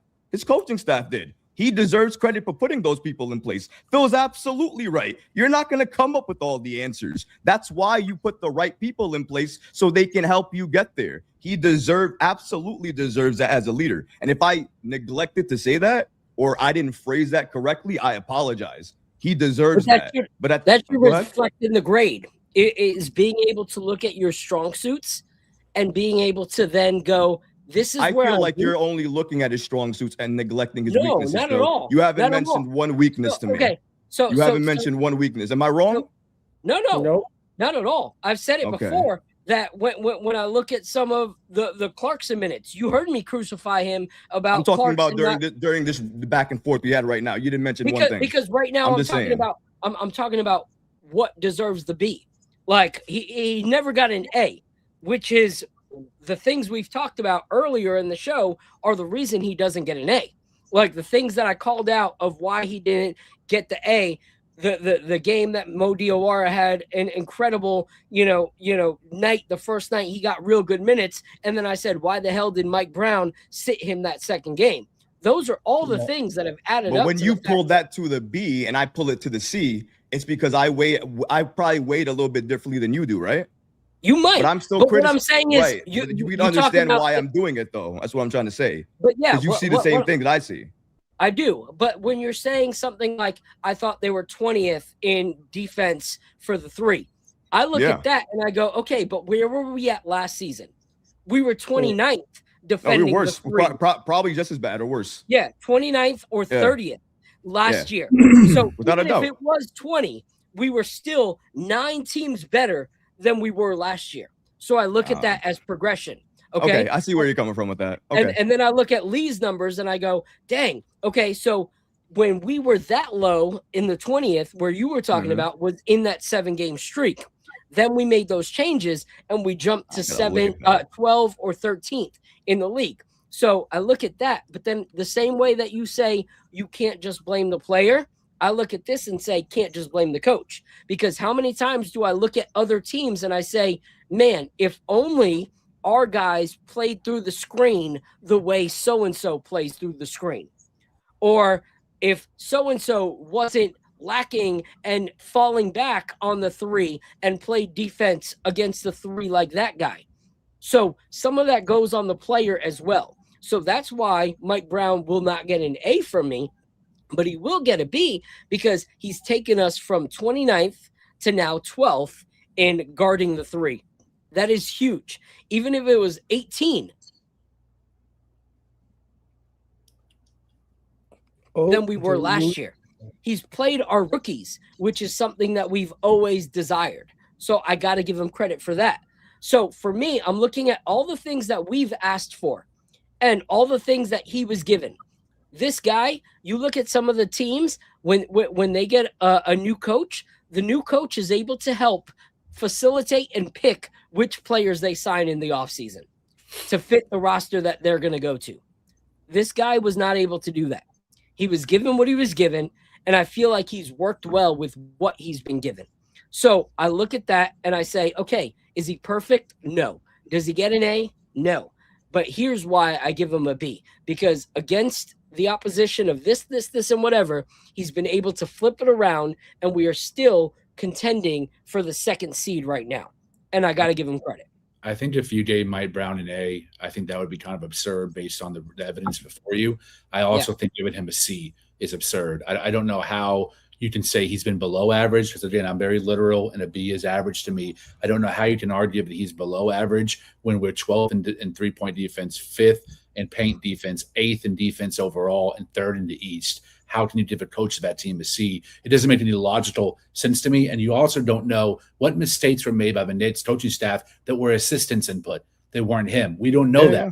Yeah. So I'm trying to balance your argument out there. I think while maybe Phil was too negative on Brunson last argument, I think you're being a little bit too negative on Mike Brown here, because the evidence we have right now, right, through the course of a season, the ups and the downs, we're 12th in three-point defense. That's pretty damn good. We're 8th in net defense. That's unbelievably good. Really good. Those are now championship numbers. You can't look at championship numbers and say, to me, that's below average. Well, to be real, Lee, you said you were going to give him an F, and then you jumped to an A. So yes, but I was very specific about where that change happened. You're muted somehow, Recap. You muted yourself, Recap. You muted yourself. Hey, you muted yourself. Yeah, you're cooking and you're on mute. Sorry, my apologies. I was saying that you gave him an F, then went to an A. The reason I said C is because you can legitimately go between the two letters and give him a C, but you can also make the argument it could be a B. I weight things a little bit differently. That's why I get it a C. You can say it's illogical. That's because you weigh things as you weigh them.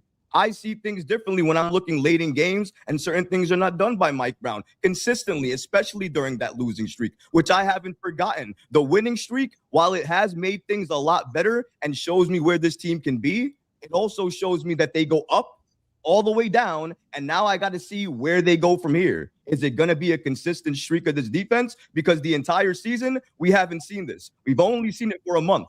We haven't seen it for the season. So if we're going to judge the season and not the month, then that's what we need to do. That's not logical to judge the season, in my opinion. Recap, I am judging the season. I'm not judging the month. All the stats I gave you are up to the full season, not for the month of January or the month of February. I'm giving you the full season at its breadth. I also was explicit in saying a B to me is average. So if you're giving him a C, the differential there is you were saying he's below average, which I think is absurd and illogical, because all the stats would say otherwise. 3rd in the East, how can that be below average? I think it has to even out to at least average. So my F was a losing streak. The A was a winning streak. You combine it together, it's average. It's right in the middle. It's a B. So my question and thought first is, in the same way that you want to, like, when it comes to Mike Brown, looking at the pros and the cons, that was the thing that you had a hard time with me and Jalen Brunson when I was looking at that Indiana game where he cost us the game. And so I asked you to look at it. I wasn't having a hard time. I hated thinking about it, because I remember the moments. You wasn't wrong. Yeah. You were absolutely. I told you were right. You were right about everything you said about Brunson. So the only thing I'll say, because we talked about this in totality, is the fact that we are 12th in three-point defense and 8th in the paint. When we've talked about how our number 1 and our number 2 are defensive liabilities, I think that's pretty incredible. I think shocked that we're 12th. That's the shocking thing to me. I can't believe that. I'm saying that's pretty the craziest incredible thing to me. Whether it was Mike Brown or the guy that Mike Brown brought onto the team, because that guy was not on the team before Mike Brown. Mike Brown brought him in. So that's still something to his credit. You know, like if I hired Recap to come and talk Knicks, and Nick and the channel blows up, like, I saw the talent in Recap, you know, like, so there's still some credit to be due for the person that saw the talent and said, we need that to make it to the chip, you know. So that is a thing that he was able to do. He wasn't able to construct the roster, but he was able to pick the people around him as his team. And you got to give him credit for that. That has to show in his grade. I got a question for a Recap. Yes, are you a Thibodeau fan? I didn't actually, to be honest, I had moments where I liked what Tibbs did. I had moments where I hated what Tibbs did. I was kind of up and down with him. Same thing with Mike Brown in a way too, where sometimes where he does certain things in games, I'll love it. When he uses the Awara at times, or he'll make the right call, put the right lineup out there, close with Mitchell Robinson at times, I would cheer for that because we've never seen that before, right? So I would love that. So there are moments where I appreciate Mike Brown so much because I know what the other side used to be. I know how Tom Thibodeau used to run and all those limited rotations. So in some ways, I think of Mike Brown as a breath of fresh air. But that's a comparison of Thibodeau to Brown, right? From Thibodeau to Brown, I think it's a completely different story. And I think that Brown brings out a lot more of this team. But I'm judging the entire season. And that's why I got my grade where I give it. I understand where people disagree. I understand it's cool. We can all disagree with that. The only thing I'll say is, for me, I don't think there's any way you can call somebody illogical for weighing something differently than you. No, not at all. Not at all. But I believe was calling my take illogical when I said that. And I was trying to say that there's no way you can say that because you weigh something differently than me. That's the only way. That's the only difference. That's the only difference, because your average is B. My average may be C. Does that mean that means we see it differently? Hold on. Let me clarify. I think it's 100% illogical. And the way that you prove it is, do you think that the average is B? Yes or no? No, I don't think the average is B. I think the average is C. So to you, average is C. If you're a C student, you're an average. Is how I always called it in my head. Yeah, then I can see how we disagree. If you're not saying the average is B and yours is C, then we don't come to different conclusions on how those two letters are defined. But if we both agree they're B, then I can't understand. If B is average, then you're saying he's below average by giving him a C. I mean, that's an easy clarification to have. So yes, excellent. B is above average. C is average. We're all saying average, and F is where it's at. But I think the overall sentiment here is that he's been average for the season, and I think that's the question. Okay. That's the answer. So I'll end on the Mike Brown, and then we'll just talk about this upcoming game. Yeah. My whole thing is, give me a second, guys. I got to go get something. My mouth is freaking dry. I've been talking for 3 hours, and I got no water near me. So give me a second. You're good. I'll wait for him on this because I want to close with this take on it. But Lee, I appreciate the thoughts of, using the defense, because that's one thing that we talked about. We've talked about that for years at a time, about the fact that we can't defend the three in a modern day NBA, and how that is the most infuriating thing, is to know that this NBA, under the influence of Steph Curry, has become a 3-point shot first. People will drive, give up the easy layup for a potential three. That's just how it is. So the fact that we are now 12th in the NBA for 3-point percentage, I think, is huge to be a factor to determine where the coach is at and even where the team is at as a whole. Because we look at it and we got to then give full credit to our defenders, because they're making up the slack for a lot of the other people. So the only thing I'll end on with the Mike Brown thing is, even if C is the average, if I look at Tom Thibodeau's last season as the Knicks, where we were horribly defending the 3-point line, yet he was still able to find a way to take this team to the Eastern Conference Finals, I would still give Tom Thibodeau a C+ as a coach, because I feel like Tom Thibodeau was doing a good job and taking this team to the next spot. Was he playing the rookies like I wanted him to? No. Was he giving, the chance for new rosters? New lineups that we didn't see? No, he wasn't pushing the creativity or any of that. But I would still give him a C+ because I felt like he was a really good coach and took us to a place that we had never been. So then when I look at Mike Brown and I go, okay, the things that I was upset with about Tom Thibodeau, the 3-point defense, the lack of exploration, the lack of playing the rookies, those 3 things I've seen already this season. So I got to give Mike Brown a higher score than I would have given Tom Thibodeau, because he's doing all the things that Tom Thibodeau didn't do, and yet I can't justify giving Tom Thibodeau any less than a C+. So I would have to then give at least a B- to Mike Brown, based off of how I rated Tom Thibodeau, because Tom Thibodeau, regardless of the things that I wanted to see in him, was still a really good coach for these New York Knicks. So that's the only thing I would say, is I can't give him less than the previous coach if he's doing the things that I wanted to see that coach do.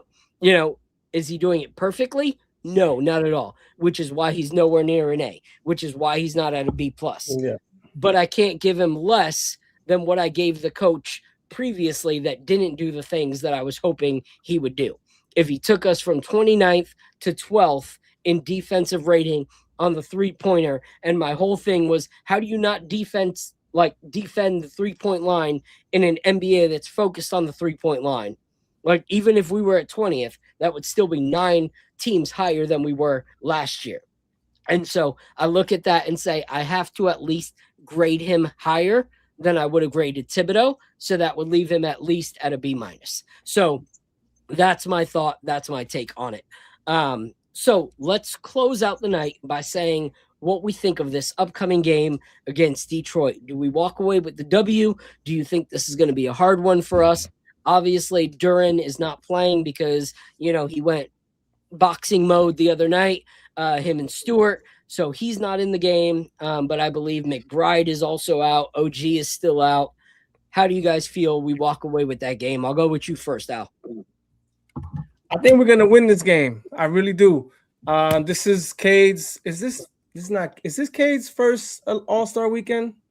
Yep. Is his first? I think so. It's sometimes can be tricky going to All-Star weekend and coming back and all that kind of stuff. So I feel like we have the more experienced guys that have been there and can come back and hit their stride and not miss a beat. So I think we win that game. I think Cade will probably have a little bit of an off night when we play. And I think we should be the hungrier team. They've beaten us twice pretty bad. They've punked us 2 games in a row. I think we need to really show up this game. This game should be circled on our calendar as a game that we need to show up for. So I really hope that we show up for this game. I think we will. I think we'll get the W. All right. What are your thoughts, Recap? First, before I answer the question, for anybody who's watching, please don't think I have problems with Phil or Lee. I'm just very passionate and, and very fiery and engagey with. Now, I know you guys don't know. I know you guys know, but people who watch may think that it's an issue. I just love my team, and I fight for everything I love. You watch my channel; it's the same thing. I'm crazy when it comes to that stuff, and I go in for mine, especially when I love everything that I'm talking about. When it comes to the Detroit game, it's a statement game. And the Knicks have reason to fear, regardless who's playing or not. I think they had the same team last time and they smacked us completely. So this is a statement game. If New York wants to set the tone right for this next stretch of the season, it comes with the Detroit victory. I don't only want to see them beat them, though. And that's maybe just me being me, but I need to see them get embarrassed. I am tired, man, of getting embarrassed by this team. So many different times. They're a good team. Don't get me wrong. They're mad.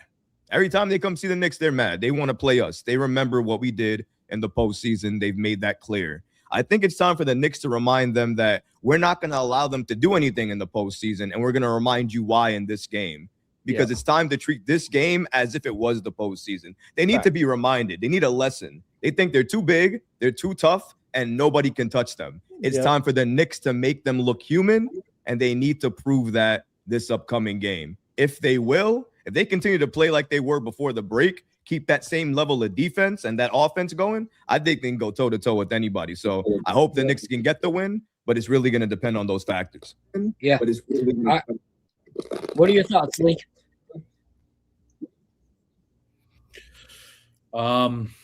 I think the Knicks take this game because of his suspensions to Isaiah Stewart and Jalen Duren. Stewart played last time, but they absolutely belt to ass on the Knicks. Duren did not. I believe he was out to injury. Stewart's suspended for 7 games. Duren 2. I think they've also set out one of those suspensions. So the pure talent differential, I'm going to lean in favor of the Knicks. I think adding Sohan and the Alvarado continued streak from him and his impact on the team gives us some more intangible points in the Knicks' favor. And I also think the Knicks are going to be ready for this game. They've had a lot of rest, Coaching staff has had a lot of time to grind tape and steam, and we're actually have some pretty good momentum behind this with the Indiana loss notwithstanding. I think all the factors are in our favor to win this game. But any game on any night between any two teams, there can be an upset. That's just the nature of the NBA. The better team will always win in 7 games, but rarely win in 1. So I think there's enough intangibles for us to walk away. I still think it is close, though, because I think Cade Cunningham is the real deal, an MVP candidate. Yeah. And so before I go, I will, chime in on what Troy said. Regardless of differences, I will say that Troy and I, as well as Lee and I, can have completely different viewpoints when it comes to the Knicks at different parts of the season.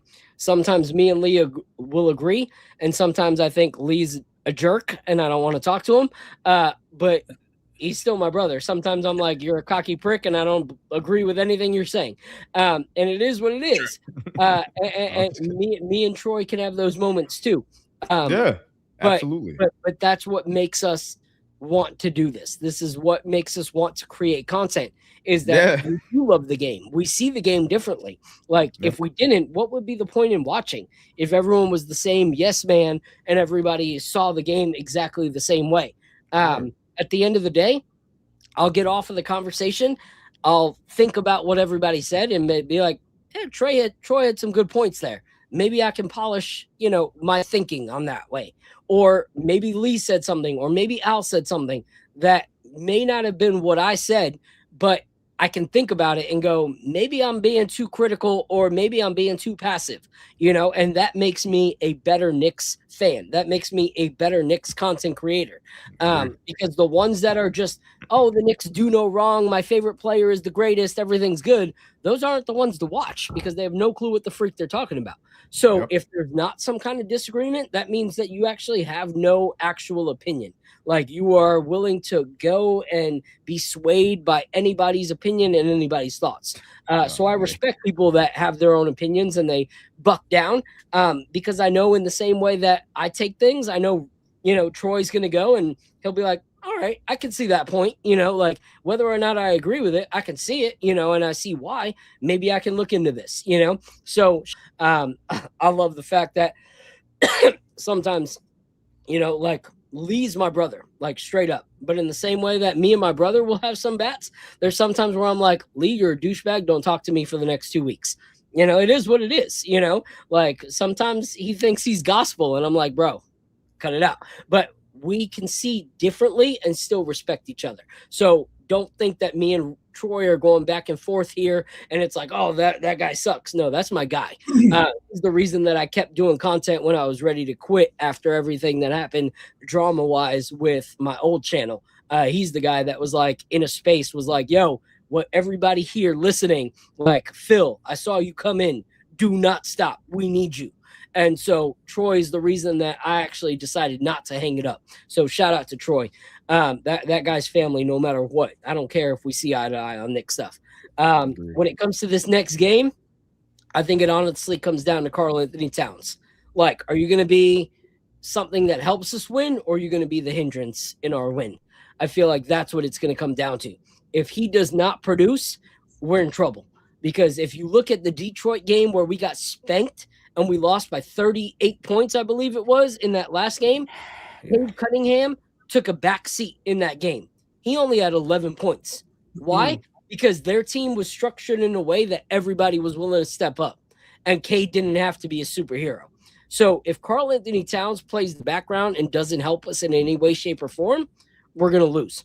And that's going to be telling to me if he's going to come into the second half of the season as someone that actually wants a chip or someone that's just showing up for the paycheck. Like Karl-Anthony Towns needs to show up as someone that wants a chip, not someone that's content making $53 million and getting married to his girlfriend. Like, straight up, show up, help us win. Like, that's what we need. I feel like he's going to be the difference maker in that game one way or the other. So hopefully we take that W. Like Lee said, Isaiah Stewart's not there. Duran's not there. And though that helps us in the possible win category, it also infuriates me because we're not going to see that team healthy at all this season before the possible playoffs. So we're going to have absolutely no tape to see how this team actually fares against a healthy Detroit Pistons team. And I know some people are such Knicks fans that they won't say this, but I'm such a Knicks fan that I'm willing to say this. I think right now, from what I've seen, the Pistons are the better team. So the Knicks need to step up this second half of the season. Yeah.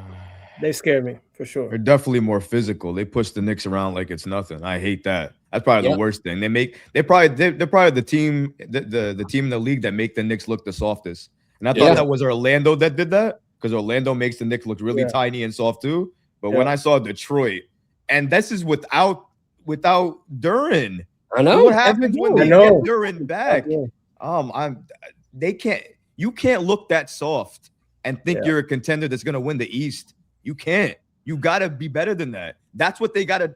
These are the things they need to start getting better at as the season progresses. And this is where Karl Anthony Towns, to Phil's point, boy, do I gotta see this man lock in. I need to see Karl Anthony Towns throw it back, man. Give me that same level of defense. Give me that same rebounding, but just up it a little bit on the offense. Take a couple more shots. Get a little bit more involved. You know what? I'm gonna say it. Be a little bit more selfish. Just be a little bit more selfish. Take the damn ball and go, because he can do it at times, and he can. Man, sometimes he's unstoppable, isn't he? Right? He goes into the paint. Nobody can touch him. Nobody can stop him. Bro has scored 60 points in a game. And then sometimes he just doesn't go back to it. He stops. He gets comfortable with the shot. He gets comfortable with the three, shoots it, loses all the momentum, and then he goes flames out. Or he gets the offensive fouls and then goes to the bench, and then he dries out. I need to see that, bro. Go ahead. I'm sorry, guys. I do want to add a coda. I haven't had a chance to speak on the tension or perception of getting too heated basketball, even though I did not feel like this one was heated at all. Me either. just from my own personal experience and type of conversation I did. And Phil's right, though. Phil and I are in the midst of a 2-week tension-filled relationship because we got into a conversation in the group chat. I can clearly see where he got very offended at some of the things I say. But I do want to make something clear. Is that I relish in debate. It is my number one after sex. It's my favorite thing to do.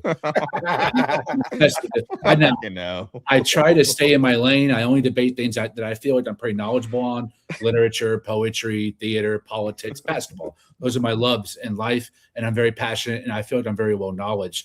But I try to keep it in the realm of that subject. I am not one, and many people can attest to this, to name call or especially attack you in your personal character or your life situation. I don't cross that boundary. But when it comes to your take, whether you're debating the best William Faulkner novel or you're debating the ramification of Mike Brown's offense, I'm going to zero in on the weaknesses of your angle, and I'm going to find the best way to obliterate it.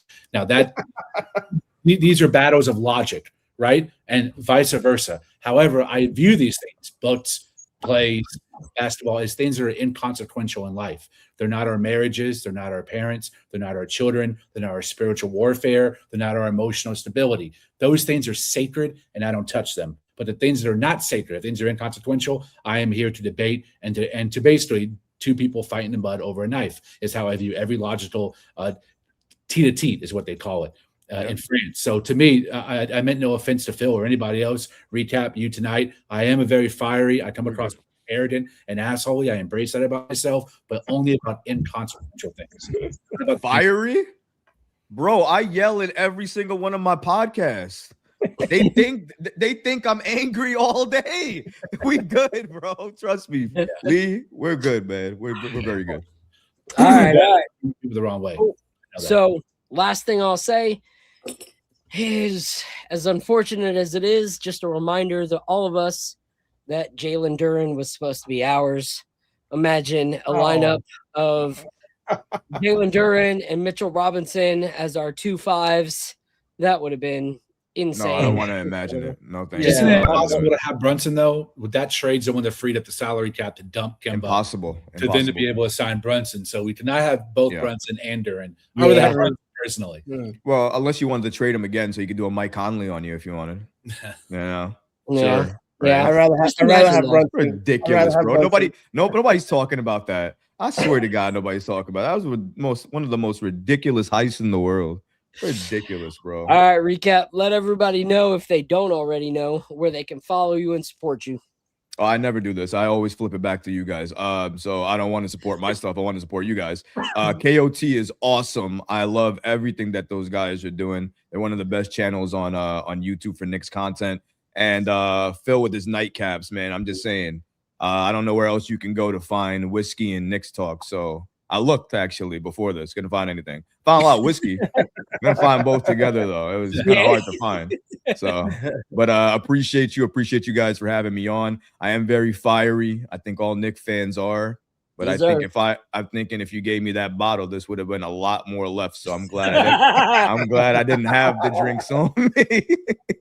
but I appreciate the time, and you guys do a great job. So Phil, thank you. And again, like I said before, man, the reason I said not to stop is because your creativity is on another level. And can I give him props on his, videography? My God, bro, I've seen so many creators come and go, and I like to consider myself a pretty good, editor and can create content like that. I can't touch you on videography. You're crazy, bro. You're everything that you do, even the hat stuff that you do. I ask myself, why the fuck is that stuff so clean, bro? Like, how is it so clean? It looks like it's a movie. Like, I go touch that, right? It's like all this stuff so clean. We gotta talk, man. Your stuff is ridiculous. You deserve way more praise for that, man. You're ridiculous. I gotta give a shout out to this guy. We did a watch party with my guy Tony a few years back.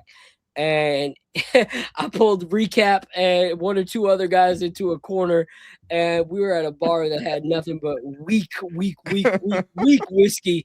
And I brought a whole collection of whiskey in my backpack, and I was sharing with him and a few other guys that knew good whiskey, and we just shared delicious, rare, limited pours while watching that Knicks game, which was awesome. Right before Monica McNutt came through, we were a little.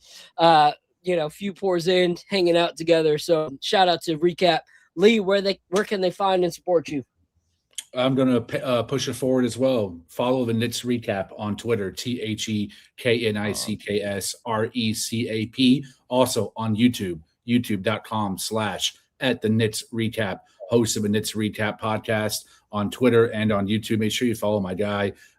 We've been supporters of each other for a long time, interacting on Twitter, as well as someone who has used one of my trade proposals. And what I appreciate about him is he actually reached out. I probably wouldn't have cared either way, but he understood the business and wanted to show respect and love.